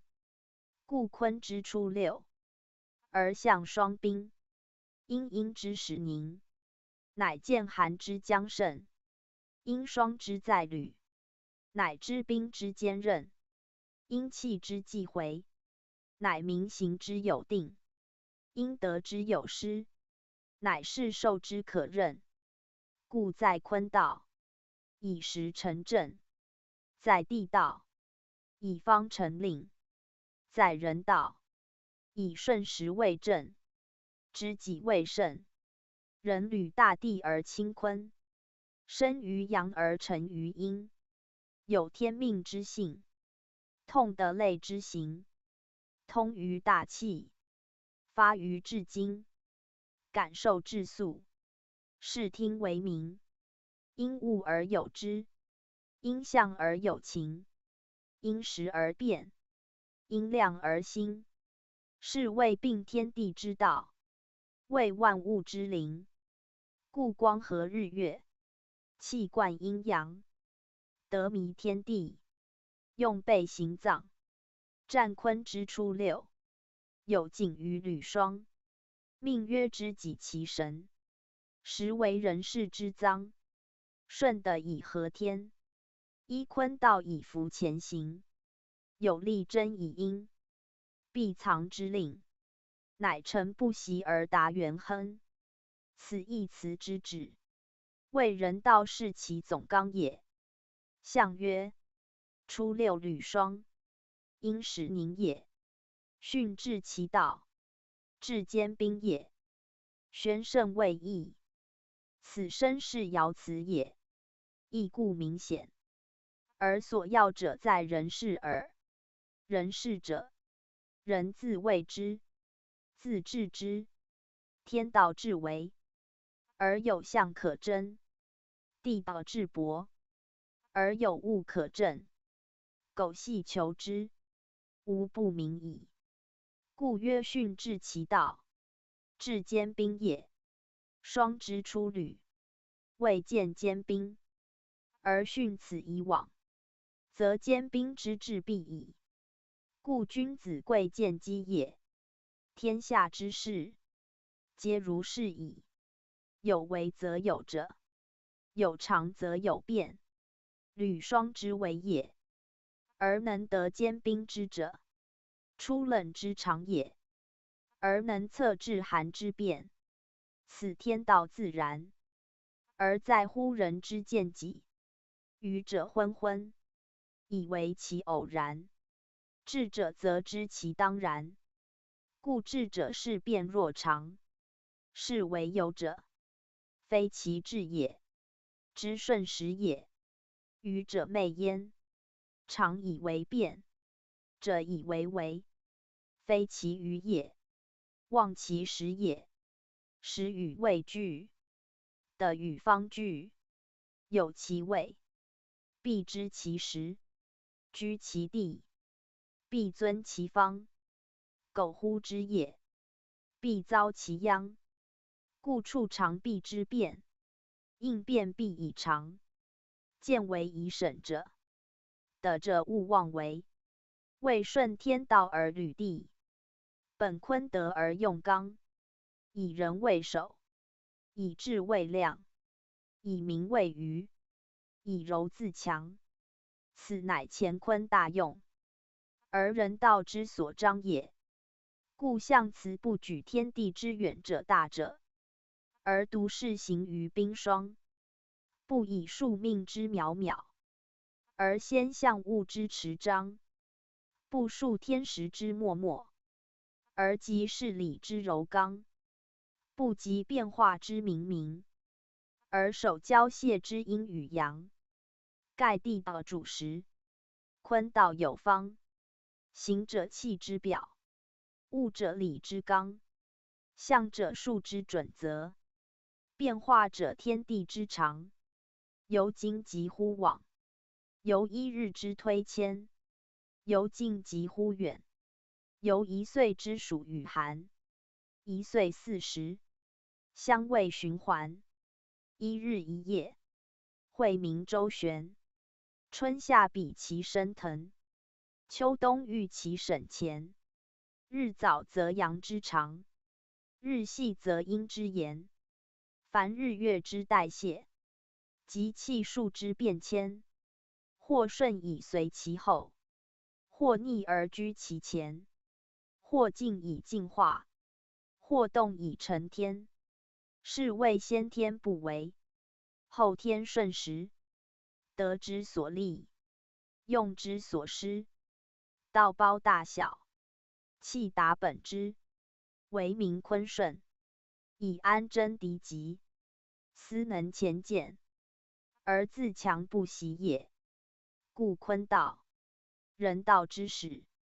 初六，人事之则，处事如是，皆物一耳。行藏不易，可进可止，不畏于时，何害于己？此在见己而作。所重于霜之初履，虽及坚冰之志，亦该其变矣。观象玩辞，教在思矣。君子所怀，圣人所指，不似终日，况其远者；不待既变，况其已见。故君子有备无患，而何须乎行止也？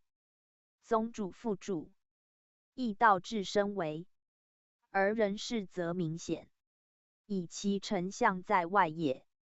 故坤卦爻，皆指事物，以成乾元之气，为人物之生化，内不可见，外皆有事物在。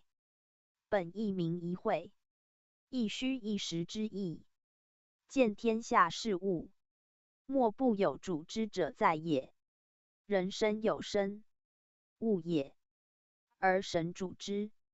无神则虽有生，不得谓之人；即谓之人，亦死人，而不得谓之生也。世界亦然，如无神主之，则亦死徒耳。安有人物生化之可言哉？昧者，以物为主，而忘其真，是有以死尸为生人也。坤象之所指事物，皆含有潜在，非坤所独也，故其得用。一以干为准，干之不可见者，皆见于坤。龙不可见，而云雨则见于地；变化不可见，而双成冰则见于时。由其可见，而素其不可见，则天下无遁形矣。故坤之用，干之用也；坤之德，干之德也。以坤代乾，此之谓也。原文是象，本作出六履霜，因使凝也。后世错误，将象辞置于此，乃成履霜兼冰，因使凝也。文义不贯，因人改正。62. 直方大，不习无不利。宣圣讲义。坤卦第二爻，居下卦之中，的坤位之正。坤以内为正，与乾相对。乾以95为正位，坤以62为正位。以内以外，一其一偶，恰相匹配，而成交合。故坤以621爻为全卦主，而其德用见于此也。62爻辞曰直方大，名坤之德也。以坤内正乎位，外顺乎时，时得位移，得成光大，识其道之博，而用之宏，体之厚，而施之远，居之安贞，而行之无疆，守之有常，而至乎元亨。故直方大三字者，备其德，而昭其道，指其性情，而者其行也。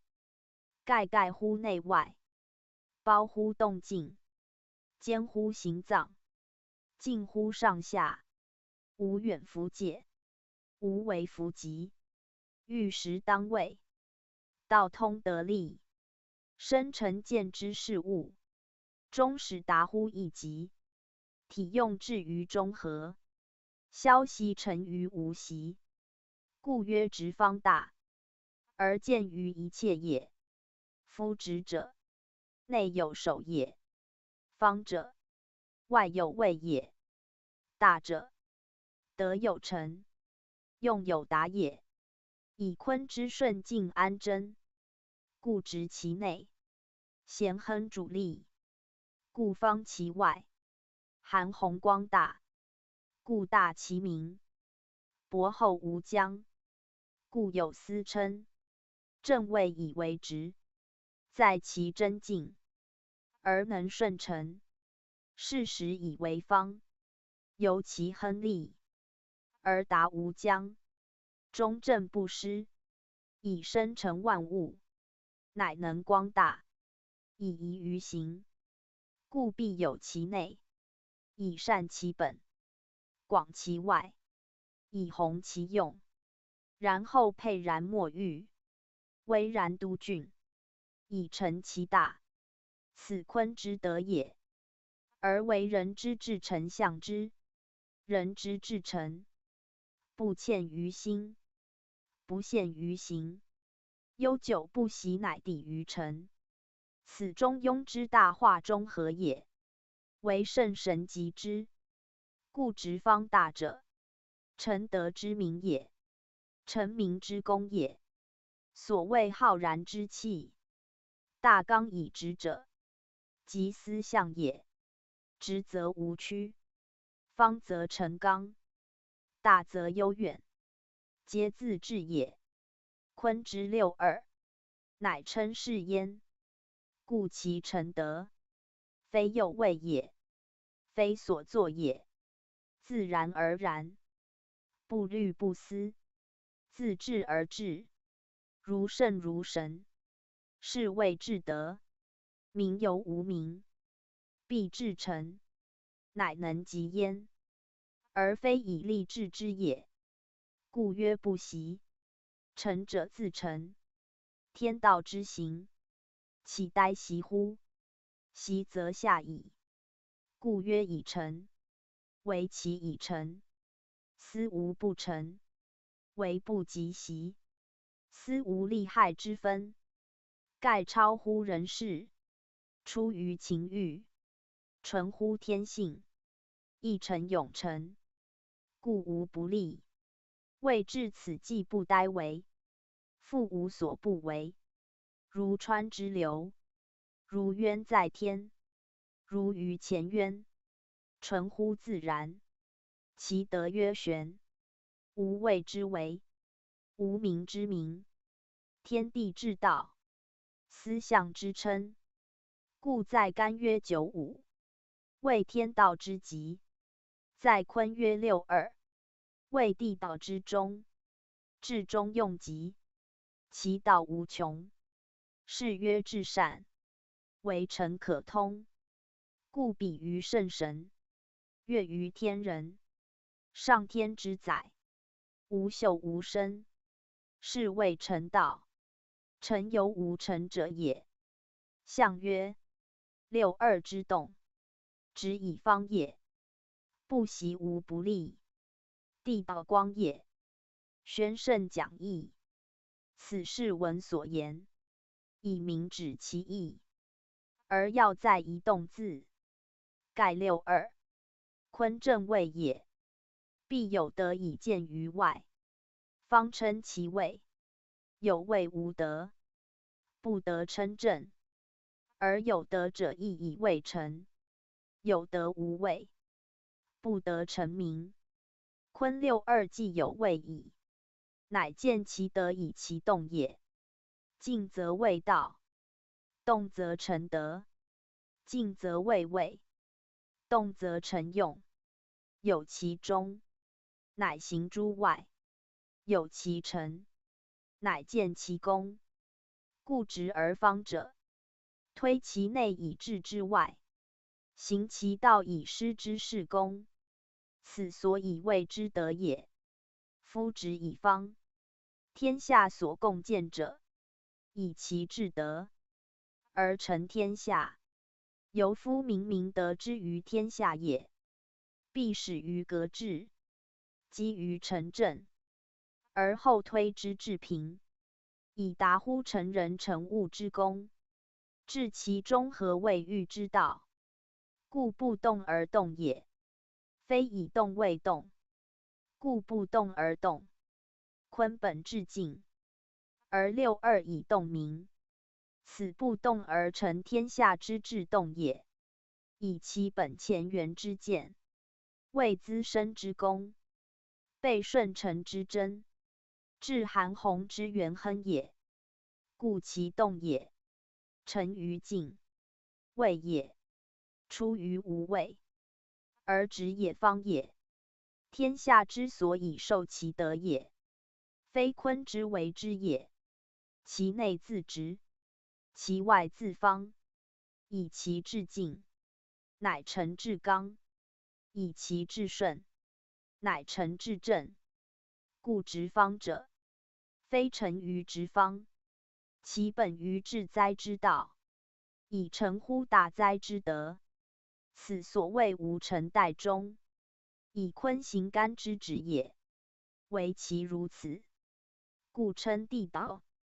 地者成天时行，以本无直，乃能有守；以本无居，乃能有成。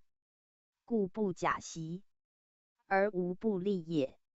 无不利者，言无利，亦无不利也。以非所利，故无利；以皆得其利，故无不利。心无所谓，故无畏，而无不畏也。此所以谓地道之光大也。的本不以光大称，而光大者，以能韩弘也。韩弘者，顺承干见也。光大者，行地无疆也，以其顺承不习，故能光大无疆也。夫不习云者，言无习之功也。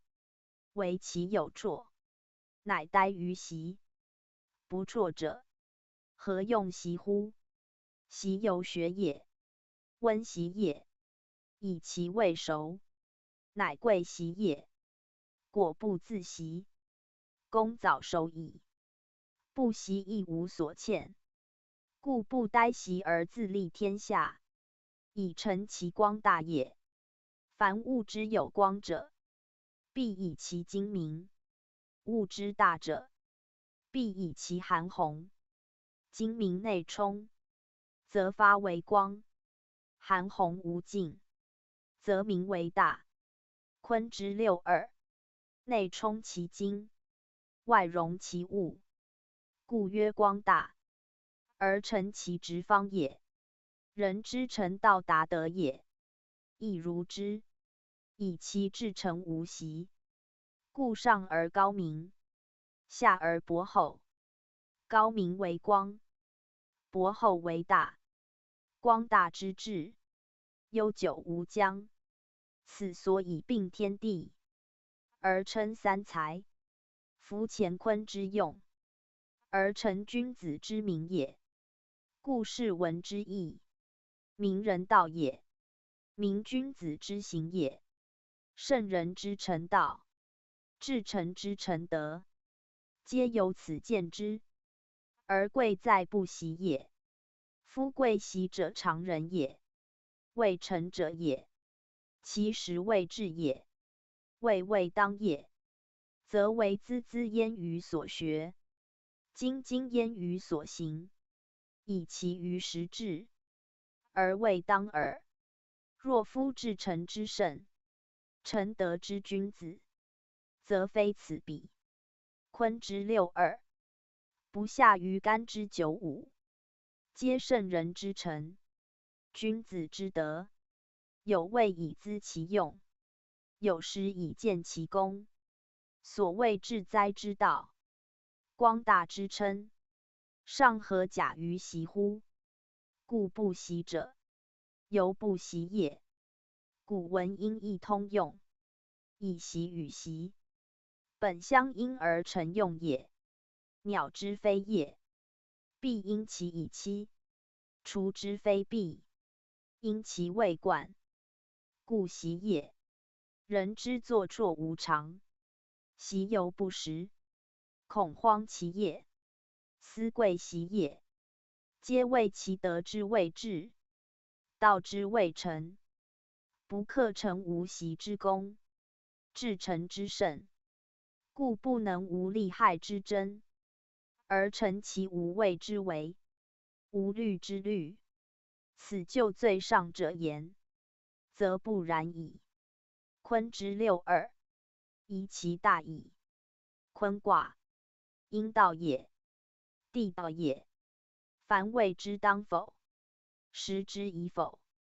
是乎奇偶之数，内外之序，升降之途，往来之地，以定其方，而补其行。故先迷后德，西南东北，各有的丧也。其象则真于爻，而变于位；其义则据于辞，而昭于释文。盖圣人世交之旨，诸卦皆然，而乾坤独详。乾与坤无一不相对，则爻位之动静恰相当，人事之吉凶恰相反。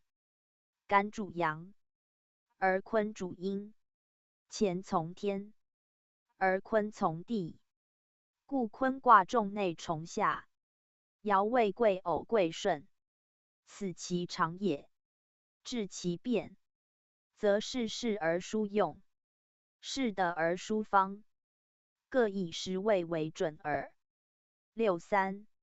韩章可贞，或从王室，无臣有终，宣圣讲义。63系人爻，而重在人道，故其辞有志，其意尤深。卦辞曰韩章可贞，此四字盖见大义。坤道以顺承天，以韩弘为光大，以安贞为吉，以方为得失，以时为先后，履六三之地，行上下之间，居内外之交，有刚柔之贤，和顺逆之道，而为人事之所处。其所患者，杂而不得其正，真而致失其中，以柔履刚，而无益；以其行偶，而难合，则必有害于其心，乱于其事，悖其道，而不协于德，乖其位，而无补于时，是以贵乎所用也。含者容也，彰者文也，可者仪也，真者正也。以应从阳者，必能成阳，而不满意，此韩弘之意也。故贵和，以阳交阴，必能相合，而无杂乱，此光大之意也。故贵彰，以奇偶之术，有方之宜，则可否之抉择有别也。以匹敌之交，当嫌疑之位，为内外之防，则有守贞之道也。故韩则能成，载万物而不瑕；彰则有文，交天地而不杂，可以行于外，真以守于内。司坤之本用，为六三之要旨，而人道之所仿也。为韩彰思成其道，以及于物；唯可真思达其德，以通于天。物受其惠，天接其神，道至得成，乃为正位，乃成大用。于时曰宜，于方曰当，行而自达，位而自成。此六三之辞，先此四字。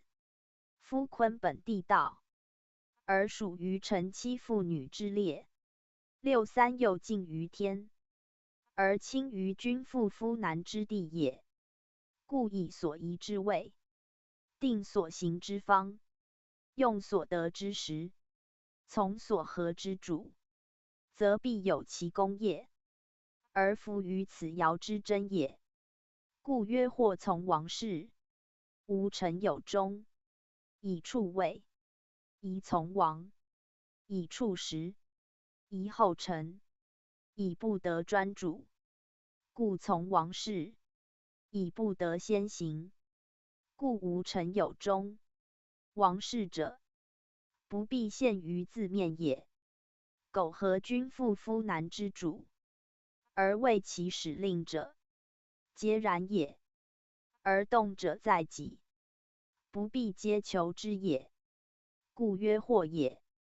若能自尽，则可贞之意，夫安贞之极也。若好于动，则有往之意，夫牝马之真也。斯是其人之至焉。而所须知者，则在无臣有终四字。盖牝马之行，必有先后也。德类之和，必有方与时也。先弥后德，的朋丧朋，各有当也。坤以顺承为本，故无成而有终。无者不自先也，有者待夫天也。非不成也，不自先行也；非有终也，承天而行也。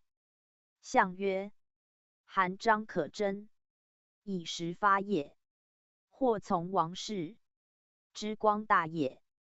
宣圣讲义，此身是爻辞也。以时发，则臣能韩彰可贞；之光大，则臣能从王室。非韩彰，不能发；非可贞，不以时；非从王室，不及光大也。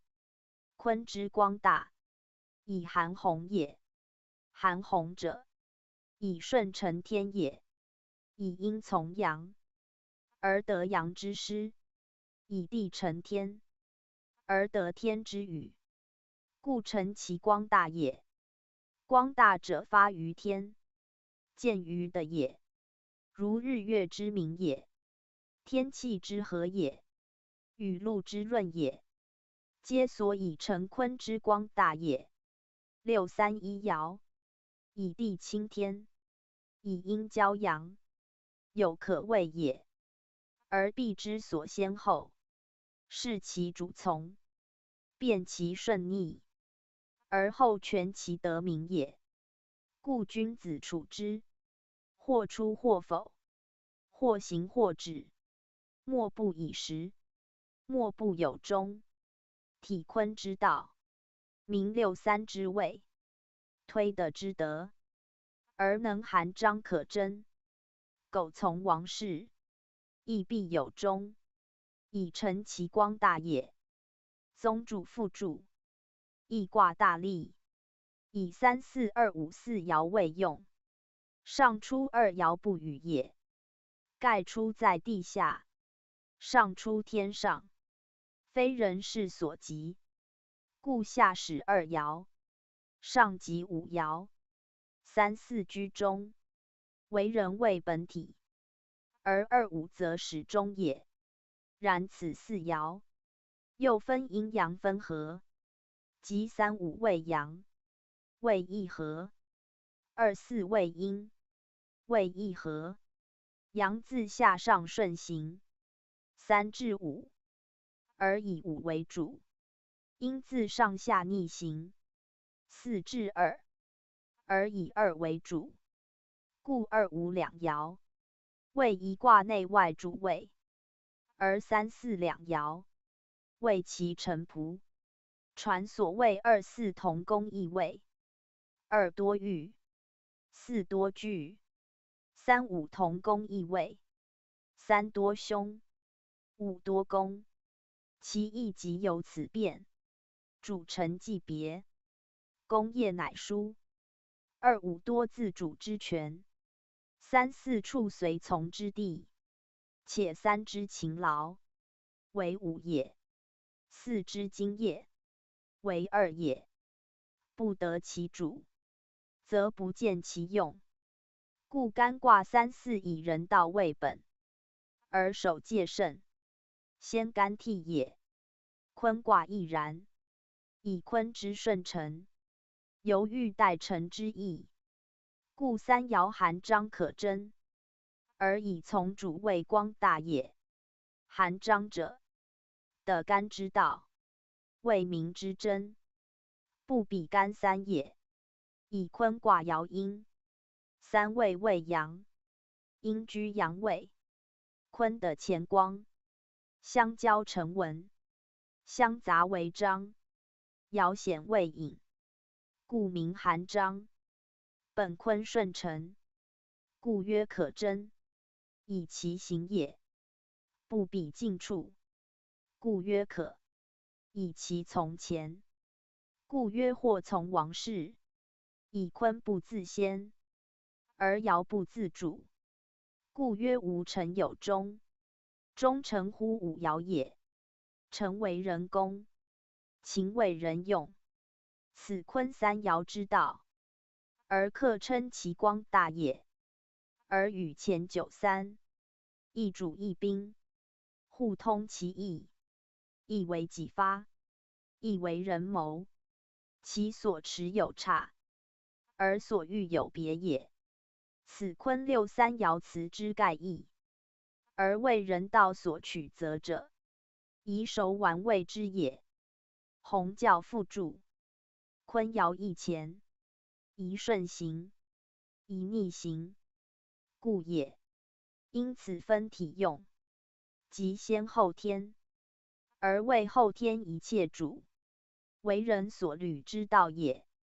故地道在后天，同人道；在先天，同天道。人道亦然，在后天以地道为主，至归先天，始同天道，即由乾坤二爻可见者也。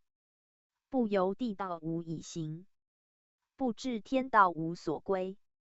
故人以天地之道之和为本，一半属地，一半属天，而合则成人。故人在乾坤之间，而行乎乾坤二卦之爻也。虽言地道，实即人道之始。盖人不能离得以生，不得不遵地道以行。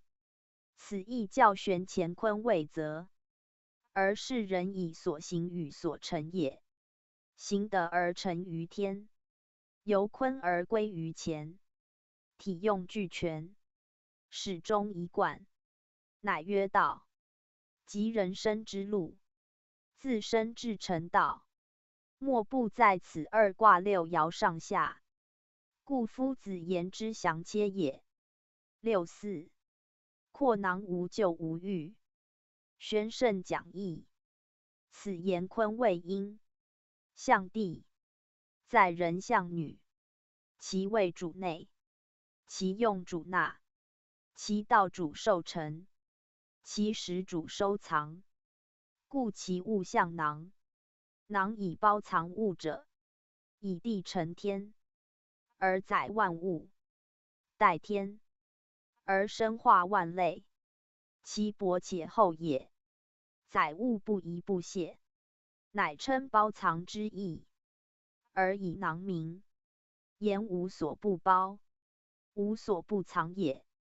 世间有形之物，莫能外地而生存，故万物皆入于坤囊，而得其生化。由人之生于母胞，禽之产于雌卵，皆囊之象也。既生之后，皮革以包其骸，巢室以居其身，亦由囊也。而醉者，则存于地，履于地，栖息于土面以生，埋葬于土内以埋。莫非前游于囊之象也。故坤六四指其象，而加之名，以示坤之代用也。而曰括囊者，则在六四一爻之象，四爻为阴，降也，与二爻相应，由外之内，上之下也。在外卦之始，居下卦之交，为气之枢机，行之道路。故其所主谓括。括者纳也，节也，招之入，而塞其兑也，含之中，而归诸坎也。此坤成乾，而出变之象，由先天而化后天之机也。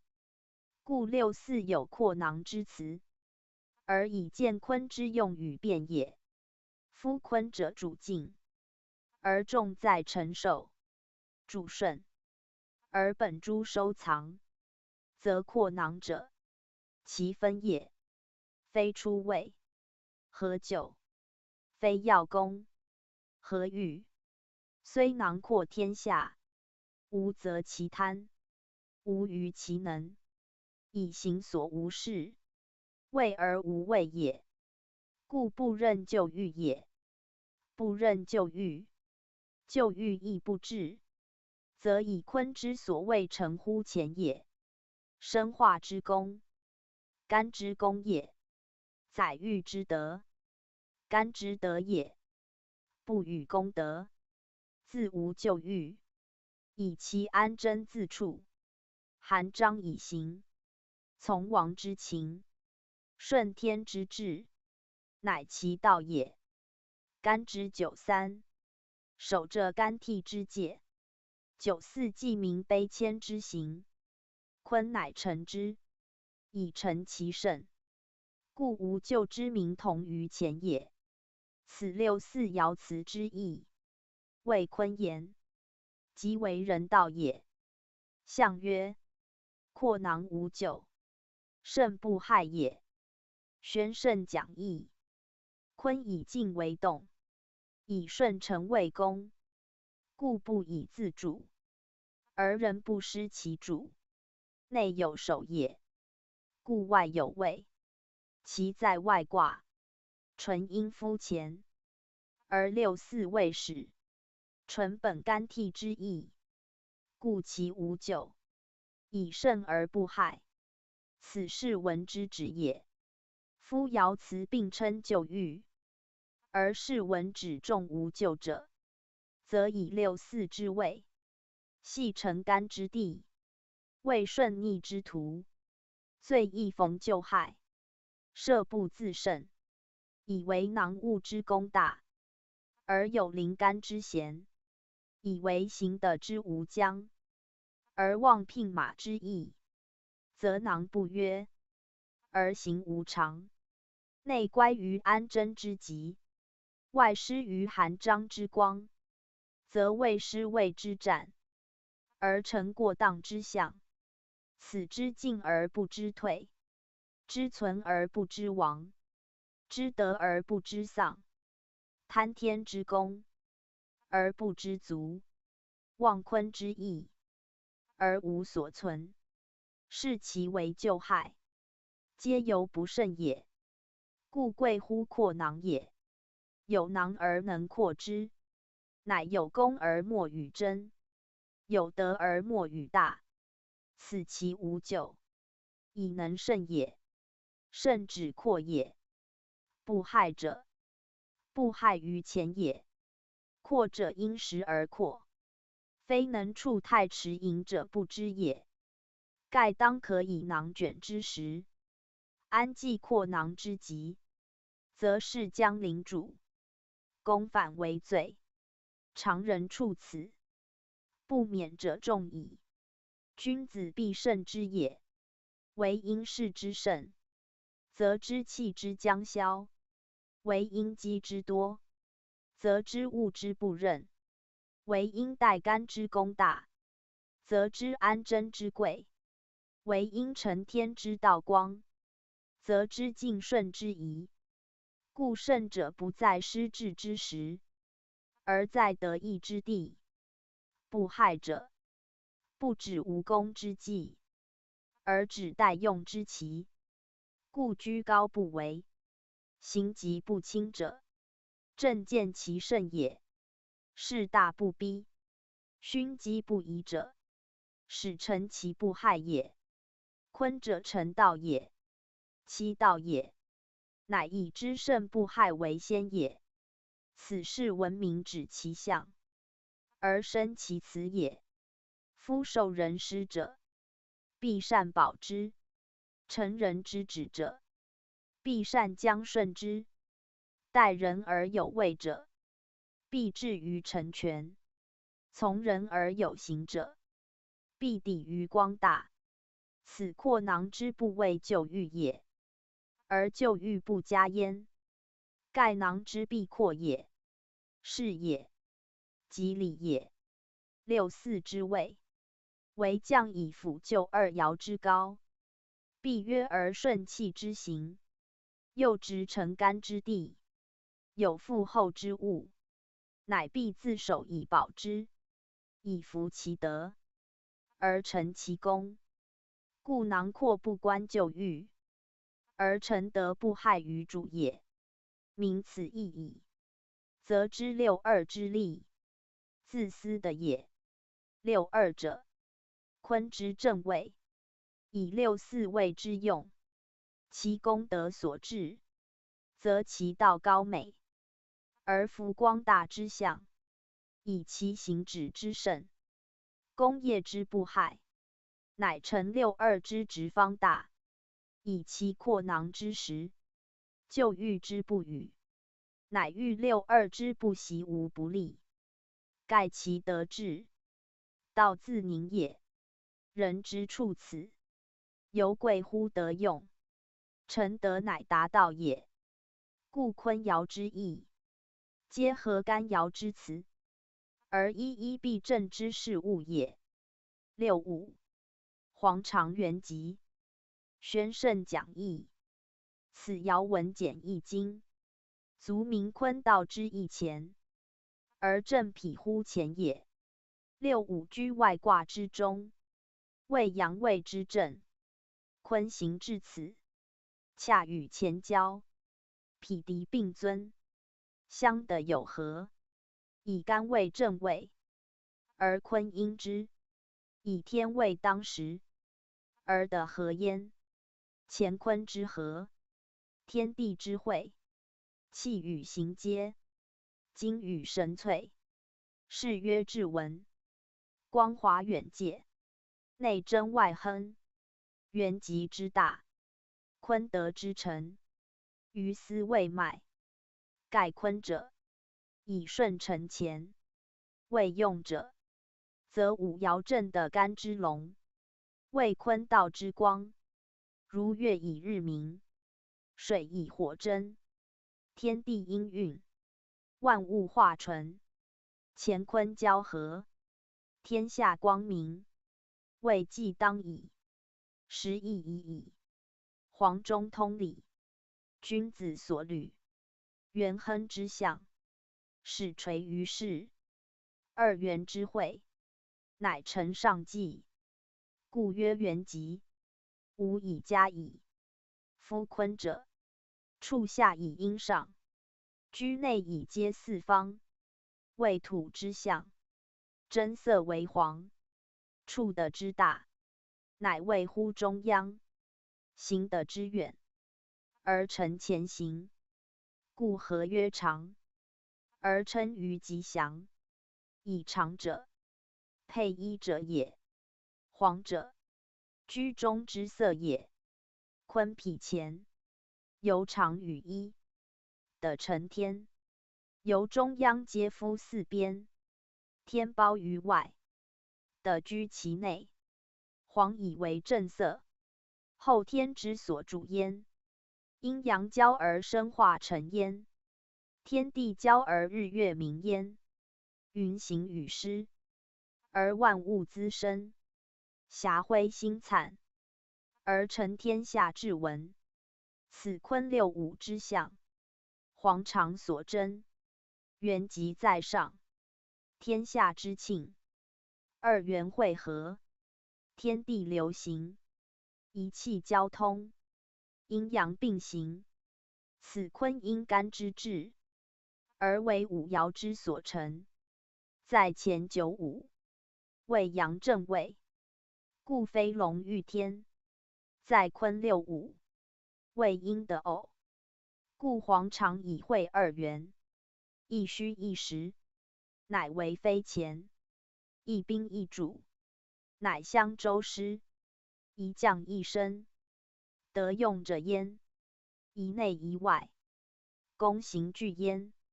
以坤之力争，承前元亨；以地之薄厚，匹天高明；以黄长而战元吉。夫飞龙在天，而利见大忍。此气之自治，理之自成，象之自合，而文德以明，生化以行。在地之所见，为天所宣布，内有其精，外得其物，神通其灵，物明其德，始终所抵，乃天地之责。故黄长之战，而弗元吉也。坤至静而其用则动，至静而其色则文，至柔而阴刚，至顺而同天行。故五行，土为后天之主，五色，黄为天地之心。长虽在下，而皆于一；虽静体，而有所垂。盖居中而能应外，行得而无疆也。元吉以文在中，而得用以会乎阴阳，是坤六五一爻。兼地道与天行，达于下上，通乎柔刚。如后之配地，母之配父，一阴一阳，为后天之常。故有卦则有交易，有爻则有升降，有生化则有来往，有内外则有柔刚。二气既利，五行司张。大灾合化，患乎文章。因运而为云雨润泽，对照而为日月明光。皆干之所施与，为坤之所受葬。此六五之原籍，而成象乎黄常也。象曰：黄常原籍，文在中也。宣圣讲义，此身是爻辞之意也。坤之处于前位，含干之光，成干之德，以为前配，非寻常之匹偶也，纯乎天地之交，阴阳之神，超乎物象，达乎玄冥者也。坤以地而通天，以形而化气，以生益乾，以虚为实，以智为大，是谓玄玄。无上之德，无极之先，是曰太元。元极象焉，盖有极者有凶，有形者，有生审，有物者，有塞与通，有数者，有异与同，为超乎一切，达乎至中，融乎行机，乃地于大同。斯曰至善，无善可嘉。斯曰元极，无极可夸。极之又极，不与兄比，故曰元极。天道所至，凡易之名元者，皆至也，皆玄也。以其无以加矣，故曰元。元自痛无之形，邪玄之身，转人之阴，弥天之神。天地始焉，万物化焉，气数出焉，一切皆其下也。苟言有也，则莫之先；苟言明也，则为同于玄。其见于物也，谓之人；其见于道也，谓之天。盖先天之所起，后天之独权。一气而凝，一精而言，斯名曰元。为者于坤前，在前无形，有称无名；在坤归真，元极是应。以坤六五，同前九五，以地合天，德智道具，比之于人；成道之事，比之于神。大化而治，故曰元极。不言人事，文在乎中，用极之止。道曰守一，圣曰执中，玄之又玄，合极合凶，而曰元极。名数之中，如曰至善，非善之宗，以无不及，故人极称；以无不忠，故人忠名；以无始有，故立以思明也。夫坤之道成，则同于前。卦爻之象，为六五至焉，故以地之黄色，而代天之玄；以坤之长，而接于干之履焉。此履至中，而达至玄，通至道而行无极，至善所至，至义所习，至信而通理，利极而无所益。君子之光大，乃德业所抵。故文在中，而光见于四方；元极在上，而和乐畅于四体。欲之于道，至善至美；施之于物，高厚无已。纯德不息，于目无止。是爻之象，灭以加矣。故成道而达德，履坤而弗前，光表而文中，立德而为天矣。上六，龙战于野，其血玄黄，宣圣讲义。髡之代用在臣前，而干之正位在九五，故髡爻至六五位最中正，最元吉。其用以吉，其德以治，过此则不长矣。故髡上六之辞，乃为龙战之象，而不免于穷也。夫道极则穷，失过则失中。上六之谓以太过而逼于前，乃见战血之状。此道贵乎中，而用贵乎实，何必以匹而相猜忌？必有伤矣也。上六居阴之极，处德之高，其为德也。同于干之亢，亢者必悦，急者必穷。髡本顺承之德，而其穷乃反与前争，则气属所必至也。夫积阳之变为阴，积阴之变清阳。过其位者，失其长；自其用者，轻其上。阻兵者不降，好争者必亡。以假阴为阳，毁柔为刚，本非龙也。而积是谓之强，本以匹偶而相合也。而复处莫能相降，以昏构反为仇寇，乃征战以为殃。以兵相见必俱损，以两者不让乃同伤。况以下而临上，柔而轻刚，反道以为用，利礼以为强。宜其气之不久，气之不良，散而之也。披发扬狂，杀戮未已，崩溃是将，此天地之变也。乃见血之玄黄。夫龙者干之物也，本不与髡争，而上六之气，复灵不已，阳不自保，乃下也而与之争。龙气天而之也，则其不胜也；髡临干而战于野，则其必败矣。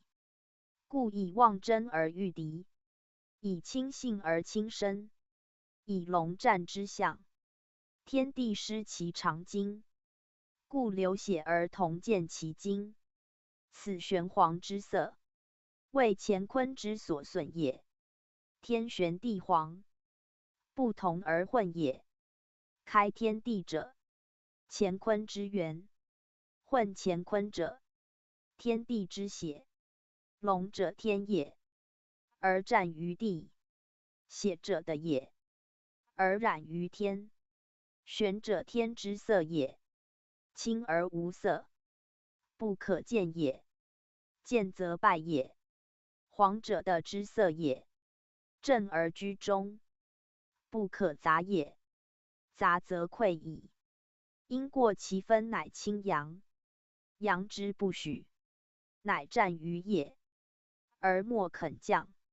此阴阳之乱序，而乾坤之失刚，阳亢犹不可，况阴极而无章。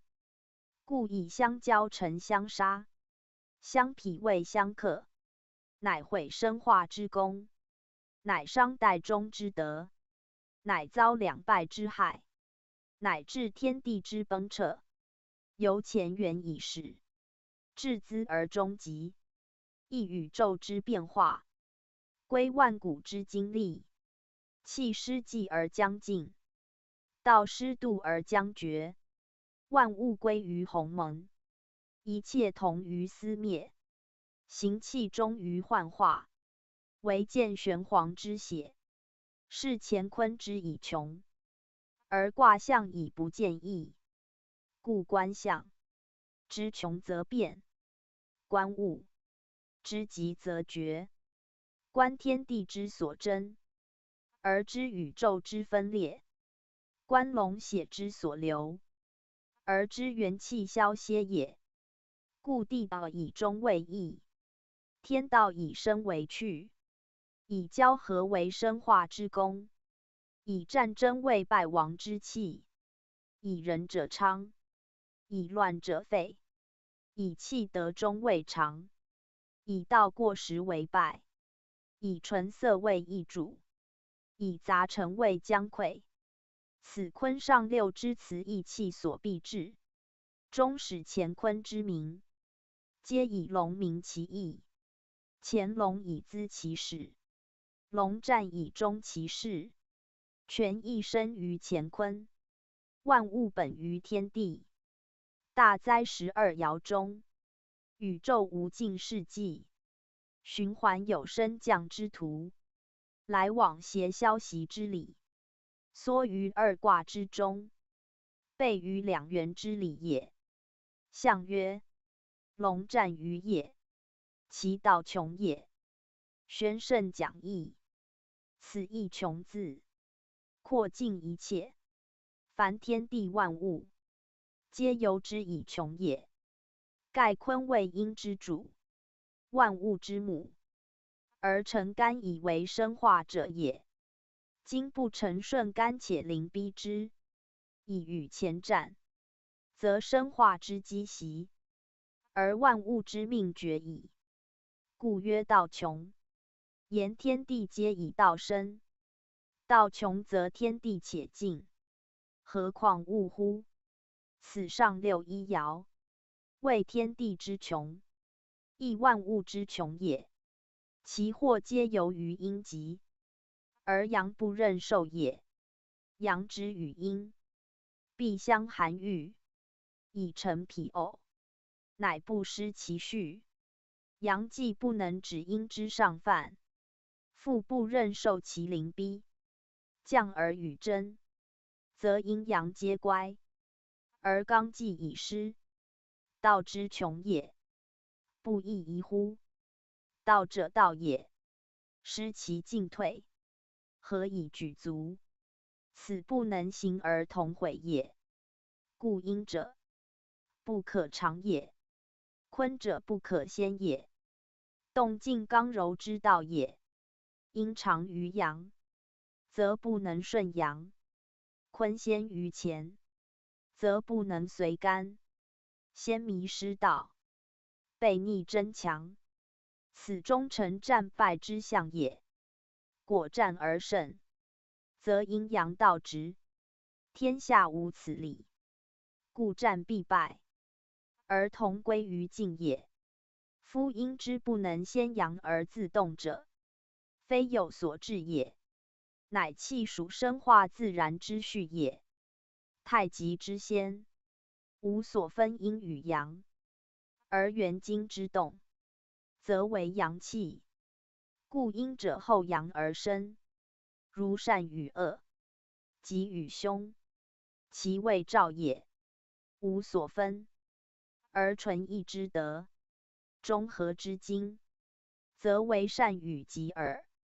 恶凶皆后生者，故曰至善，曰元吉，名其出也。元阳在先，而阴居后，由一生二，乃有二元。然元阴不得先元阳也。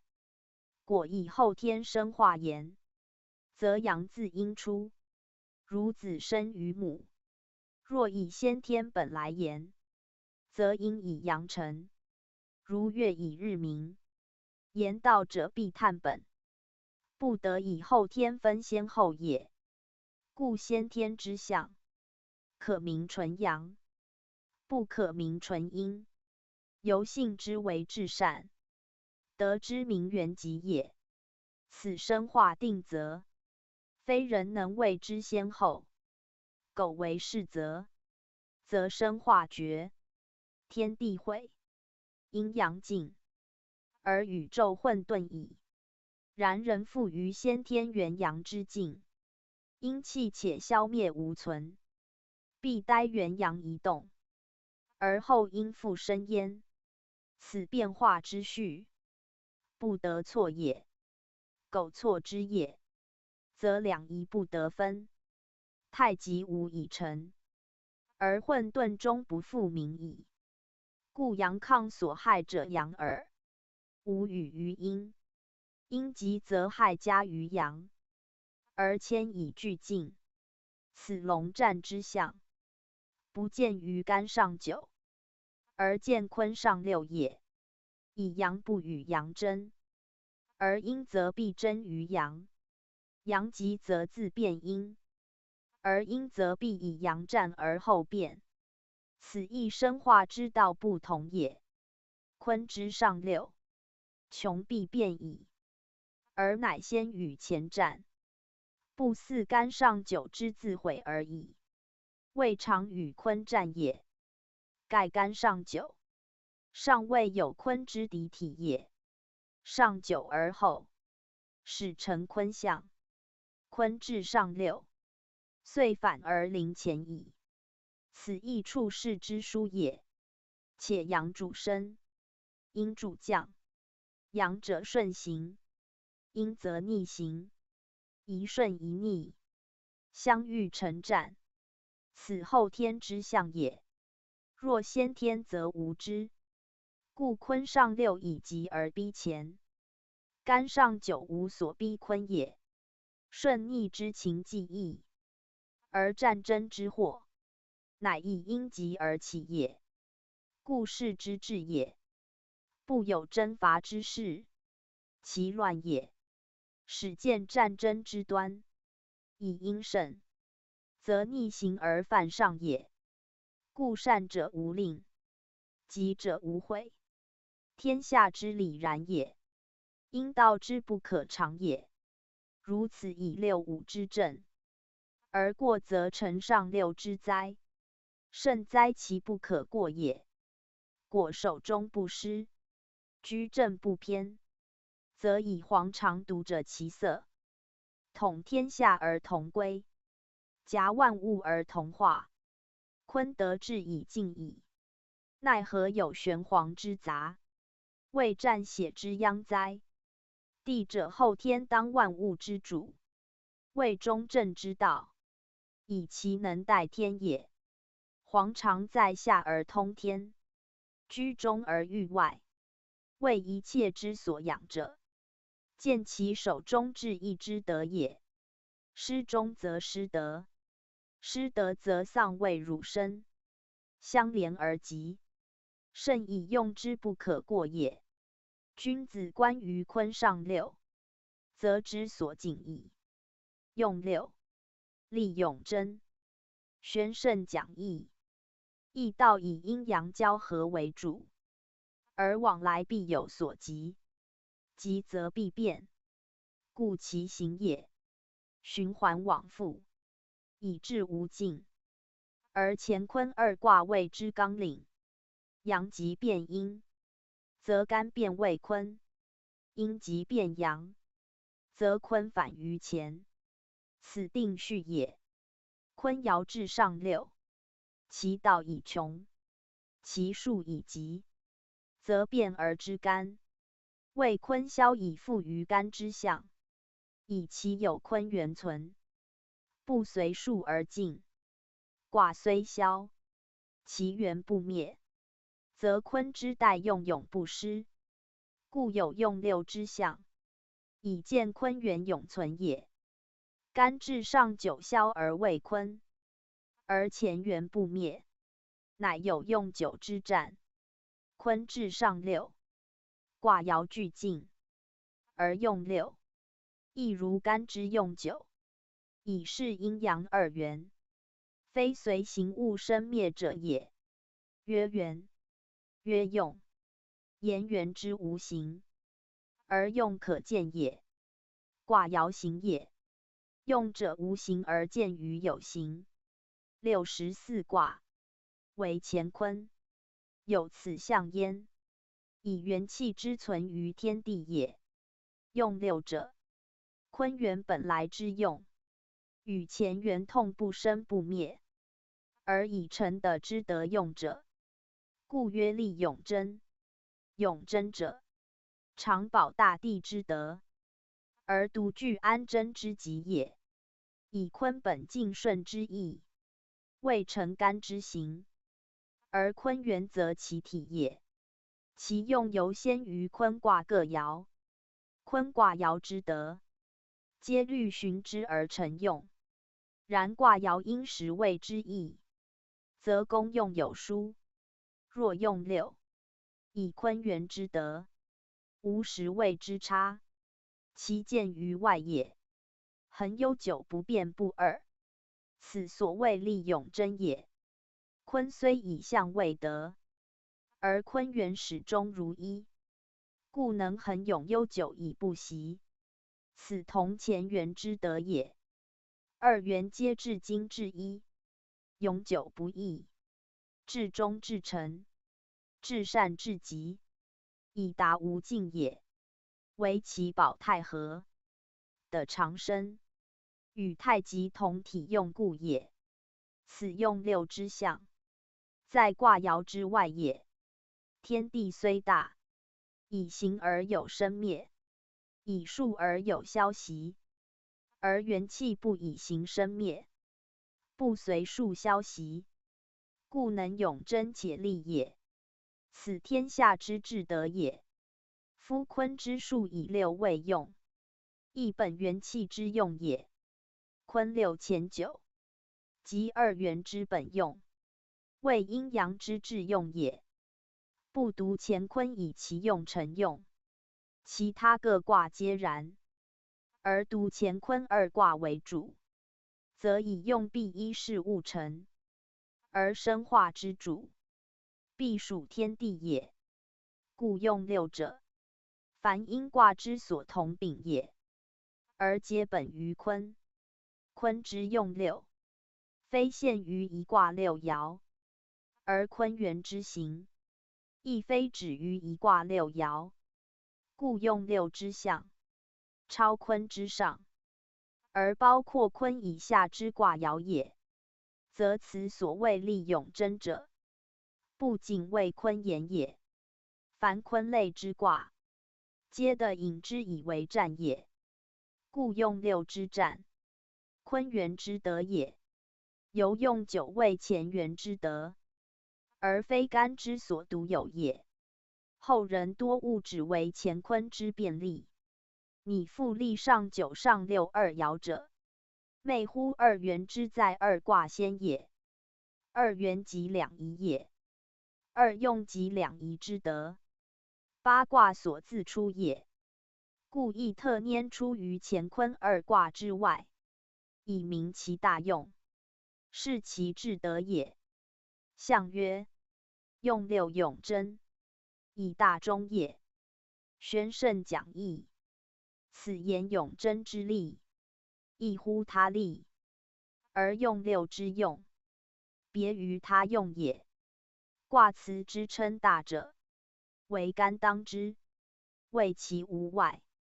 凡天下之物，莫不复也。坤之为德，承天时行，虽曰无疆，犹有方也。而干则无方。坤之用六，同于乾矣，故曰大焉。比于大哉乾元也。坤者代中，用六犹未有始有终，故永贞诚能终矣。终复于始，坤元不息之德也，故曰大终。且物之生灭者，始终不一；数之消长者，先后不同。唯坤元以至一至终，行无尽无极，有天下之本，立天下之极，守天下之中，其德用即在能中也。大忠二字，颂其用之无尽，而克中天下之中，是曰大忠。由太极之名极也。古大太二字同，亦无别用。凡名大者，皆用太字，亦言其至也。夫坤元用六，其德至尽，其道至虚，其守至真，其行至顺，则其见也。无名无形，而其所成，乃墨与金。以其至柔而成至刚，至静而动无僵，至真而行无量，至顺而并于见，至内而包乎八荒。故以无味而攻墨与之真，无形而生化墨境。以坤元之体，成乾元之用，以永贞之力，服大中之称，以成顺之行，而见其神妙于静动也。故用六之象，为天下生化之继承也，为天地运行之有终也，为万物生灭之所穷通也。故立于至中，极于无穷，道主于神，而得达于无垠。此复干之象，而见智力之亨于一切。以坤之交坤，而见元气之不绝。在人未得志，未道立，未至诚，未无习，为性善之所见，为中和而服精一。故二元者，开合也，虚实也，其大无外，其细无极也。乾元用九，以开其始；坤元用六，以复于不习。天未行其神，德未宁其行。九以用其阳，六以用其阴。九六之计合，生化于是乎成，始终于是乎明。此元气之所至，而元德之所行。故用六永贞之大中，同于用九之上至也。立而能用，中而克大，此故坤元之德，而达安贞之志。盖内明其性，使外善其事。内有所守，使外无所至。君子诚德达道，必正性命为本，保太和为基。先立贞之行，而后成元亨之奇。自坤顺以为己，至干见思无不疑。有干替以自强不息，数永贞而称大中之辞。故乾坤备乎道德，而为君子所施也。夫用九用六二象，后人以其无象，多不明所出。以卦指六爻，每爻有象有辞，唯用九用六，有辞无象，而是文人以象称，遂至疑为上爻之余。此盖不知古人立卦设辞之初意也。卦以象成，有象外之象，有象先之象，以象有自来，有自往，皆以气属成也。卦始于太极，终于64变，则卦先有象，卦后有象，非仅限一卦六爻也。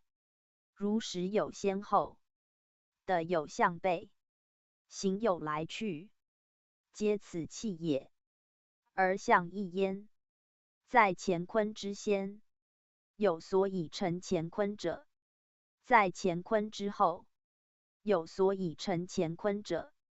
亦主于变异，变必以30位断，即去来今也。前者谓之先天，后者谓之后天。今则现象也。人知既变之有象，不知未变之有象，知未变之为本象，不知既变之有本象，知既变之为变象，不知未变之有变象，知有象之象，不知无象之象。此执于象而不明象也。夫象者，象一时也，象一方也，象有或无也，象长或变也，皆以气为主，数为用。故干之先，有乾元之象，坤之变，有坤元之象，虽不在卦爻内，其象仍在也。人知此生为生，而不知未生之生，既灭之生，是众行而疑神，知气而昧道也。干为阳主，阳有元也；坤为阴主，阴有元也。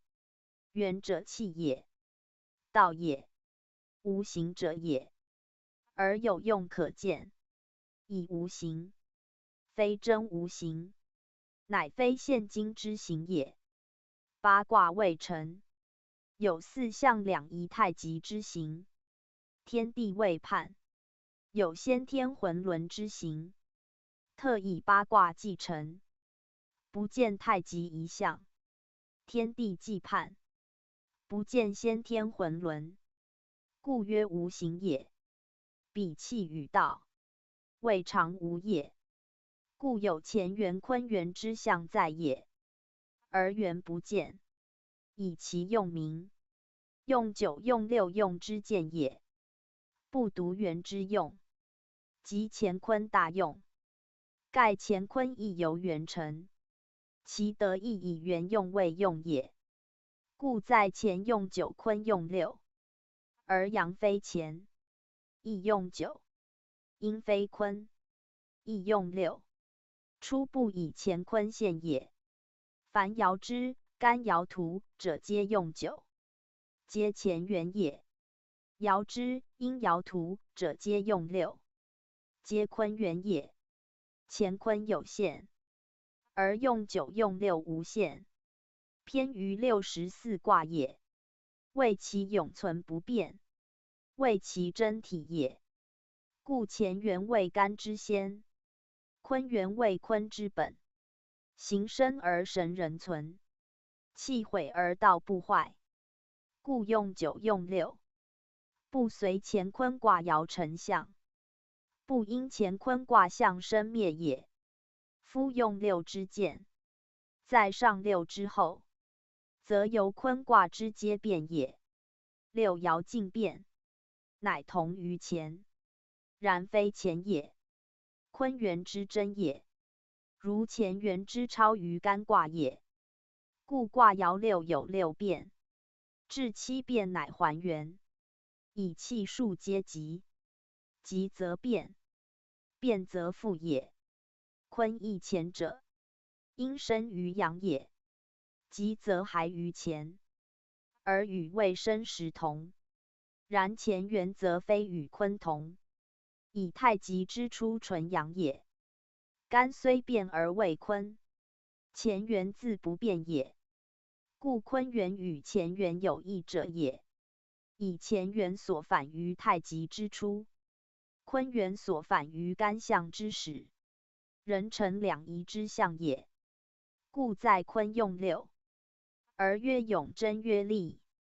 人本坤德之先立贞，不若乾元之始而亨也。干主元亨即立贞，阳之长也；坤主立贞至永大，阴之长也。合之则宜太极矣。故坤元用六，同于大灾乾元，以其功用之极，而却本于立贞之道，二者不失其长，为天下之至道也。一阴一阳，一圆一方，一动一静，一柔一刚，二元之所明，九六之用所成，故足以含万类，而包无垠也。此坤元用六之象，战在坤之变也。文言曰：坤至柔而动也刚，至静而得方，后得主而有常，含万物而化光。坤道其顺乎？成天而时行。积善之家，必有余庆；积不善之家，必有余殃。臣弑其君，子弑其父，非一朝一夕之故，其所由来者见矣。由变之不早变也。亦曰：履双肩兵制，盖言顺也，执其正也，方其义也。君子敬以直内，义以方外。敬义利而德不孤，直方大。不习无不利，则不宜其所行也。因虽有美，含之以从王室，弗敢成也。地道也，妻道也，臣道也。地道无成，而待有终也。天地变化草木翻，天地闭，贤人隐。亦曰：阔囊无咎无欲，盖严谨也。君子黄中通理，正位居体，美在其中，而畅于四肢，发于事业，美之至也。因宜于阳必战，谓其贤于无阳也。故称龙焉，犹未离其类也。故称血焉。夫玄黄者，天地之杂也。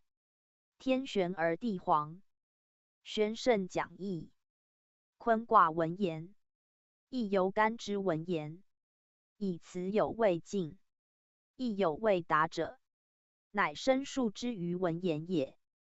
凡天下之文者，皆由交错而成，如日月炫彩，云霞成文，风水摇波，鱼龙漫衍，花木扶疏，红紫缤纷，山泉喷流，瀑布映照。莫不以色为美，以光为耀，错杂交互，织成斑斓，是曰文也。由交得之，而义则由闻之者，以气之往来，数之消息，参吾以变，错综为用，故名曰爻。爻亦交也，闻之所名，即由爻来。爻以交互，文以经纬，莫不依往复之道，顺消息之机，及参吾之方，所错综之事，以见其得失，明其吉凶，察其去来，辨其常变，是曰格物而治之也。文物也，文言，格物之事也。卦也，爻也，皆物，亦皆文。观象完展，则格致之所上也。故象不明，求之辞；辞不达，求之是文；是文不尽，求之文言。文言之外，尚有传序诸篇，以为指示之本，而作申引之资者也。故文言之义，虽见于前，今复重述之，为告学者之所必研究也。夫坤卦见于象，意在于辞，而今文言所论者，亦不外辞之旨趣，象之推演耳。故曰坤至柔而动刚，至静而得方云云，皆本原辞之意者也。所宜注意者，则其文字之轻重，而演述之先后也。盖坤，阴也，柔也，静也，后也，顺也，而其为用，则阳也，刚也，方也，长也，有所后也，有所成其中也。体用不同，本末易去，何也？则由坤之用，乃成前也。故柔而动反刚，至静而行反方，以后而得主有常，以顺而随天时行，以无成而有终，以牝马而匹乎龙，以在德而成天，以处下而主乎中宫，则其德之显也，皆与干将无痛也。斯可见用成于相交，不争而有功，得成于的位，不强而莫与雄，道成于安贞，有其内而推及于无穷也。故坤象本不用，而以前用；本不动而依前动，不先不争，故成其德，而得其时，不失其位，而行无不宜。此卦爻之以象为体，不见其用，不知其动，必由此始得之，而民皆于文言也。不然，六爻纯阴，六位纯静，至柔为本，至顺以听，则将息位，而见其所成也。而不知天下之静者，必谓至动；至顺者，必谓至静；柔者必刚，让者必得，与者必取。内圆者外方，无先者有守，不争者有常。此理之自然，数之所将也。为坤痛之，故体阴而用阳，无阳则无用无动。坤之用阳，乃道之大则也。前以坤为用，坤以干成用，此交利之正也。故谓天地复载之功。坤卦六爻均阴，亦自出其始，如干之阳出于地中也。阴自下，阳自上，本相对。如一年春夏与秋冬，一日早午与昏夜，各有始终，而成往复之数。坤卦虽自下爻始，以阴气延，则自天下也。然卦爻皆以下位出，故坤之起出爻，亦同前，而其实位不同也。阴之出宁，即阳之以亢，阳即生阴也。初六爻辞曰：履霜坚冰至，以见气至成象。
相见臣用，凡使必为。其来也大，以履霜之出，知坚冰之至，此在乎变相之早也。其气自上而下，其行至顺，其来虽见，而其降必不可阻。如自高而卑，其势异也。故履霜之为，即可见坚冰之力也。凡善之机也如登，恶之机也如崩。阴之行也以降，阳之行也以升。故履霜坚冰，其始终之速，犹为恶者之机就也。为善得福，必因其功；为恶的祸，必因其过。善者有余庆，不善者有余殃。气之所至，象乃昭彰；阴之出凝，其兆已见，则其未害。正如不善之机也，以其趋下之势骤也。故闻言声明其意，垂为人道之戒也。夫髡之行也至顺，其达也至义，则是之所同者，正同于恶机成殃。恶之为殃，亦非一时所致，必因细而大。因为尔者，有其因，必得其果；发于末，必摇其本。为其事之至义也，事之至顺也。如臣有不忠细也，而事君大义；子有不孝，末也，而事父本义。以出时一言之武，一行之备，而其忠也。是父是君，岂非积于习，而成于见哉？而仁者不早辨之者何哉？不知其事至义，而事至顺也。夫恶行或殃，在道为逆，在术为难，而曰至顺至义者，指其气之至也，明其因果之必来也。故曰顺曰义也。以阴气易降难升，因果之因，顺而不逆。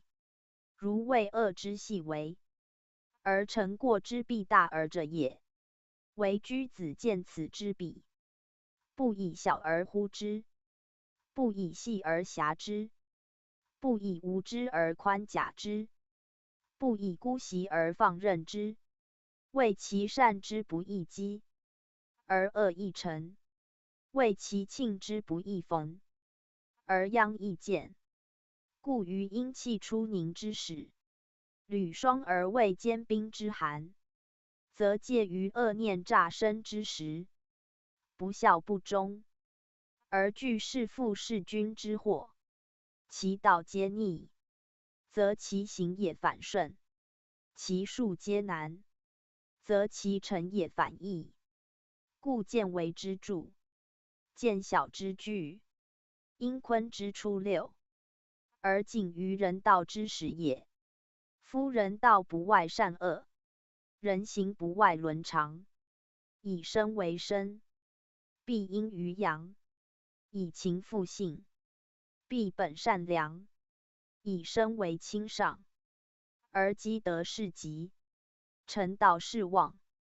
故谓于阴之出凝，气之始降，天地将否，善人思丧，恶行乃彰，祸殃乃彰，乃失刚为，乃溃堤防。思人道之绝灭，而天理之为王。徒阴不足以生长，徒恶人足以自戕。关乎天地之令，而凛凛于冰霜；便于秋冬之日，而积极于收藏。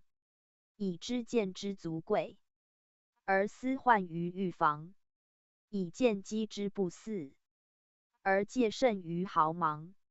此君子成德之治，亦圣人立教之方。虽切切于祸福，时谆谆于纲常，为人之称三才。将并负载之德，则见于天地之亏，必有挽拔之力。为人道见其本，为事事立其极。思所谓应变以常，而称之有物有则也。文言多为人道言，为世交也。所述六爻之辞，皆重在人事，以明圣人演绎本旨。然象辞本同旨，卦爻所指，一言其意；文辞所述，亦依爻位而定所宜。如坤卦以顺为本，以后为正，以静为德，以柔为道，而所成则同于前也。坤六二爻文言亦明此意，以二爻为正位，而能配前。内正乎位，外行乎实，道合于前，而德不孤，故有直方大之称也。直以正位，方以宜实。正内则静，宜实则易。内有其静，外者其易，是曰全德，以同于前，故曰不孤。道行天下，德并不见，故曰大。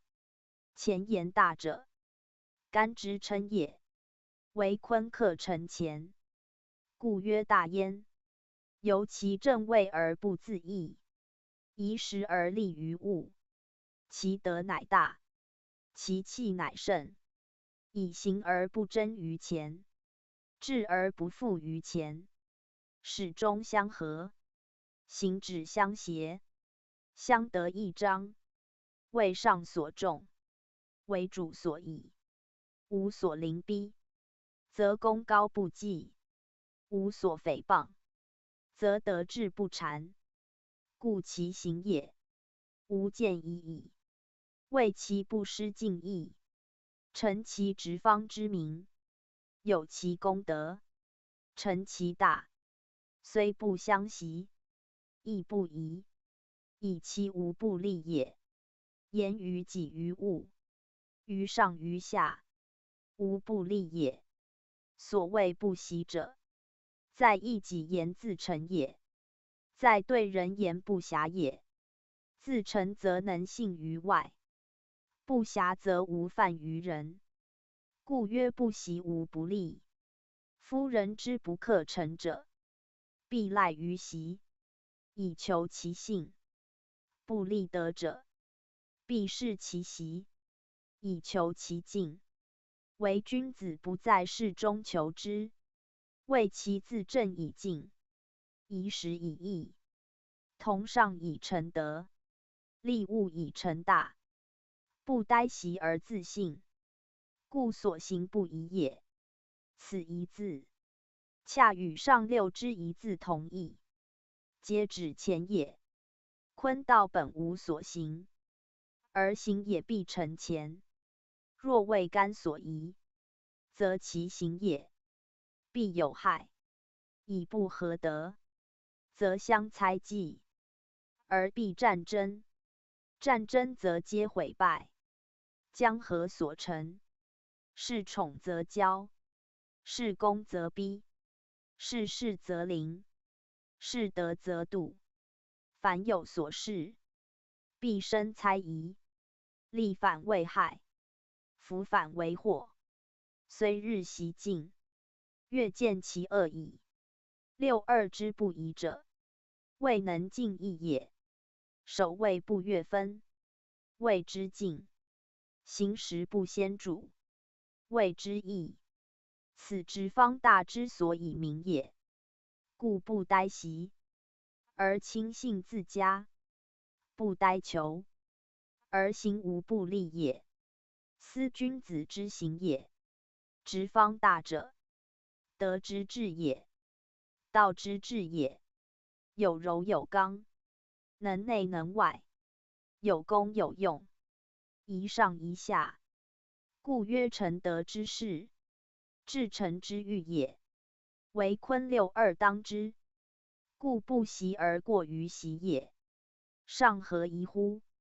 坤之德用以顺承为本，爻谓之能合前者，其功必显，其道必大。在六二之直方大，足以见之。以六二之当位，为克配干九五之德，故谓坤之至德大用，而成一切德用也。至六三则异其地，殊其时，其道同，而德不同；其本一，而用有异，则谓谓之也，数为之也。然卦有定也，体之所不易者，虽异地殊实，不求其先可也，必固其首，是乃分所宜然。六三之道，以阴行阳，而不得忘其阴，以地成天也，以成事君也，以妻随夫也，皆以坤之本分，而乐得其用也。故在坤辞曰：先迷失道，后顺得长。以坤道不可先也，而六三犹可争矣。阴虽有美，不以显也。故贵在韩弘、韩章可争，坤之德也。谓阴干而成真，交干而成章。韩章则美内蕴，可争则宫外成。可者克也，有功也，而宜于从人。以韩章系自充其中，可真系成人之美。于己不得言功，于物不得弃用，则功成者，人之有也。名贵而不自居，用大而不自主，乃坤之道。弗敢先也，故宜从王事，以弗敢成功自是也。如人臣虽功高，不悦其君；人妇虽得胜，不临其夫。以顺为正，正所以成其用也。臣若欺君，公反为罪；妇若欺夫，德反为恶。何臣之有？故不得以自成功德为功德也。贵乎韩章可争之道也，思道也，地道也，妻道也，臣道也。以顺承而治其用，务先而有后，务始而有终。虽无成而待成，则得用之者，亦非由其者也。功高而归其上，得成而服其分。此功德不求自治，而无猜疑之余；不居自大，而无迷失之害也。谓坤六三之本地道无成，而待干有终也。干虽有始，必资坤谓之终；干虽大生，必资坤谓之成，则坤之生成，干之生成也；坤之始终，干之始终也。功用皆前所有，而坤顺承之以为用，故曰后顺得长，得其所得，不求自达矣。此阴之为德有异乎阳，而六三之为用，有殊于六二也。何哉？三爻以阳数，而居内卦之中也。内卦阴也，阴而从阳，数而有终。韩章之象，可贞之行，弗于人事，乃有司明。故文言断为七成之道，而知其无成殆有终也。此人爻之始，人事之动，由重在人道。真者得之，当审所从为矣。阴阳既判，乃有分合。分合者，万物生化之所由也。天地以交而万物生，以变而万物化。交变者，气数所不能免，此万物生化之无以也。坤以阴而主地，待干而始终，待天而生成，则其气之所至，恒与前分合，不能自止。与前合，则因运而未生成；与前分，则闭塞而未毁败。是时而异，因地而殊，故坤无自生自成之功，必待交合，而后见其生成也。苟不交合，气阻于中，形坏于外，精神流散，万物皆灰，则天地绝其生机，草木同归泥土。是曰否象。乾坤同纪，数之极也，时之穷也，得之现灭也。故坤卦六爻，备生灭之用，该通塞之道，而莫不怨于气之分合，数之奇偶也，时与得之所谓也。六四爻为外卦之始，即干气之穷，以阴行阴，气否道塞，谓非时之数，有必藏之行，居外而不能远，望内而不能终。阴降而日暮途穷，阳飞而路奢折返，分始背驰，德不相成，用不相及，为人事之错逆。当天得之必葬，是在象曰穷，在道曰隐，在事曰不用，在物曰收藏生密。以顺时为德，无自暴也。故文言曰：天地变化，草木翻，天地闭，贤人隐。以见君子出处必有时，坐席必有方，而上应天地，下察草木，或动或静，或语或默，各有数也。用时则用，饮时则饮，不敢为时，以招毁誉。故慎言行，慎出处，知分善守，以固其中。顺数有常，以绝其害。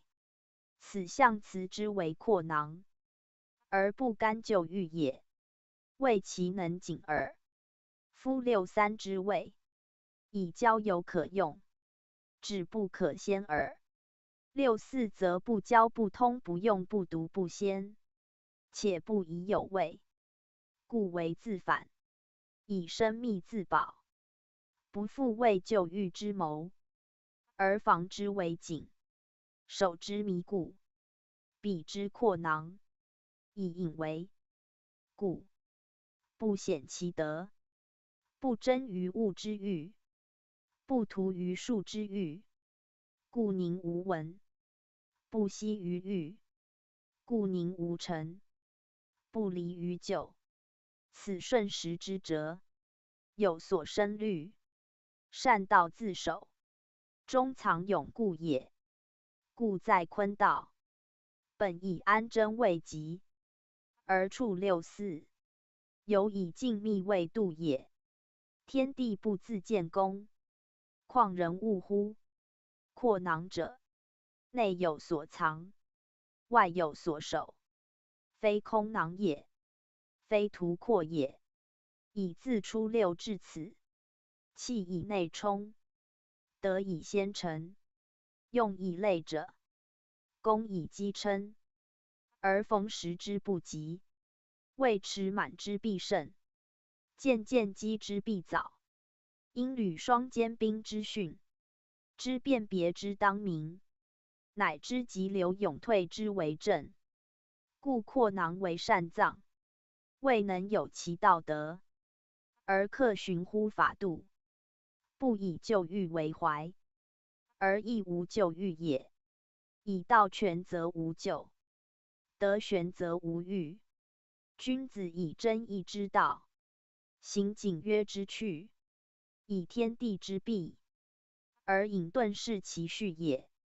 坤卦有二大用，一动一静，一内一外，皆以时德为准，即爻位也。六二位坤正位，以与干九五阴也。六五亦正位以承乾，而当九二之阴也。故二爻有德可称，有功业可述，而为坤之代用所见也。六五之义六二者，已非本位也，而因承干之德，为时德之宜，亦得以代用，故六五之辞，以美称也。含弘光大之象也。天之所施者，必德之所受；坤之所成者，必干之所为。道义而理同，德合而用，充有其内，而发于外，行于表，而贯于中。此本末兼该，体用并治之象，故称之美也。为君子治焉，内有其善，外明其德，不忘其守，不失其位，乃能贯通一切，达于无穷。故曰黄中通理，正位居体，此卦爻之德，而君子之行也。象辞曰：黄长元吉，是曰文在中也。今文言重申其意，则彼之君子成道达德，而称为美之至也。时以坤六五一爻，为天下最大德业。所见之象，六五与六二上下相应，与前九二九五交错成文。交则为气之畅，错则为德之成。阴则为光辉，通则为事业。在象位体用具备，神行均全，故彼之君子之德业也。黄中者，内含坤元之精也；通理者，外交乾元之文也。承干而含之以为文章，体坤而用之以成德业，故曰黄中通理。体用兼治也。理者理也，道之见也，文之成也。如日月之光，有所照临也；川泉之流，有所应待也。故曰理。由豫中文理也。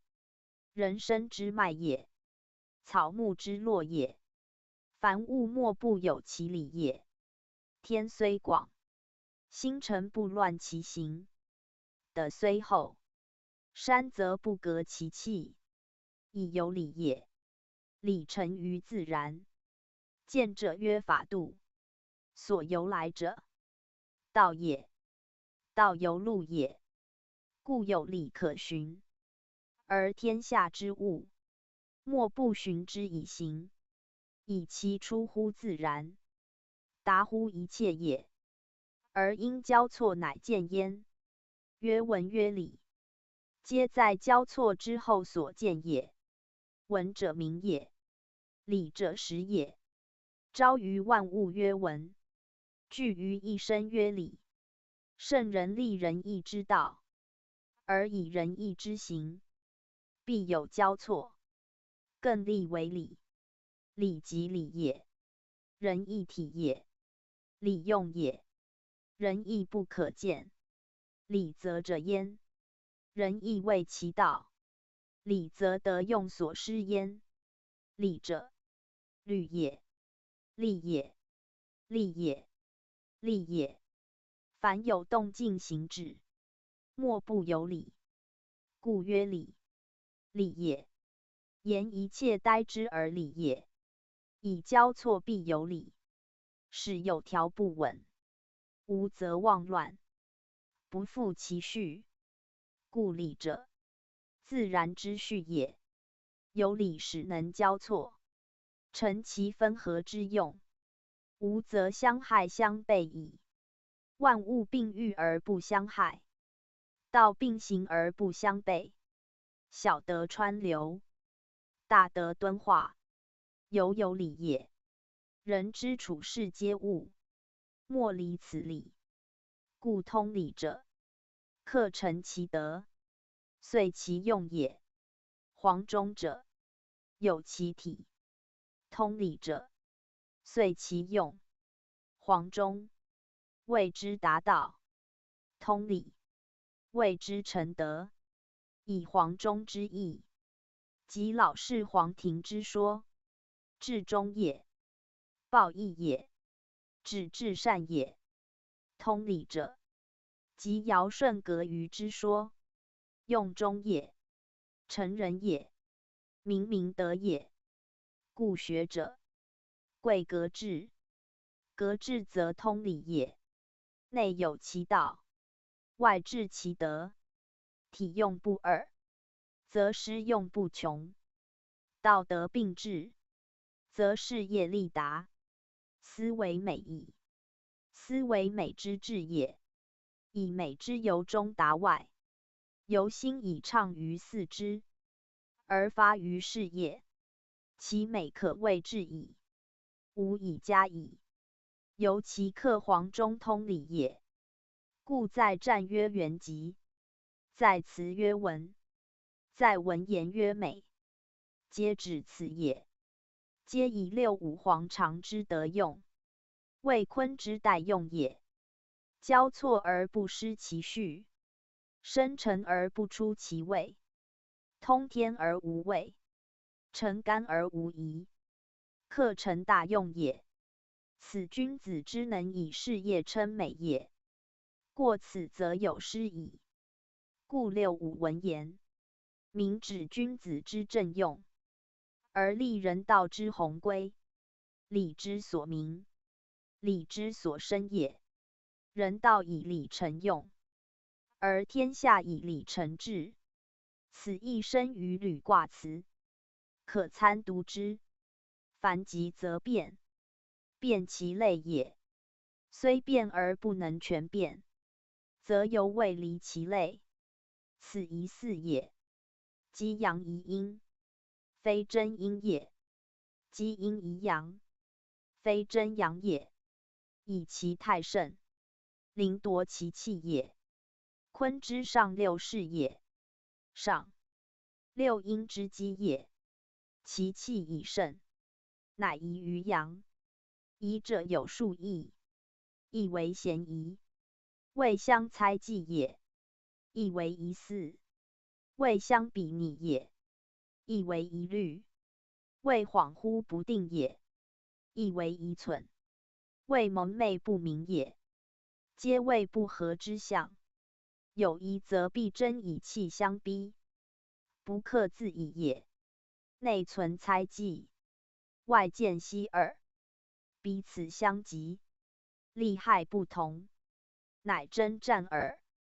故上六辞谓龙战于也，其血玄黄，是文谓之道穷。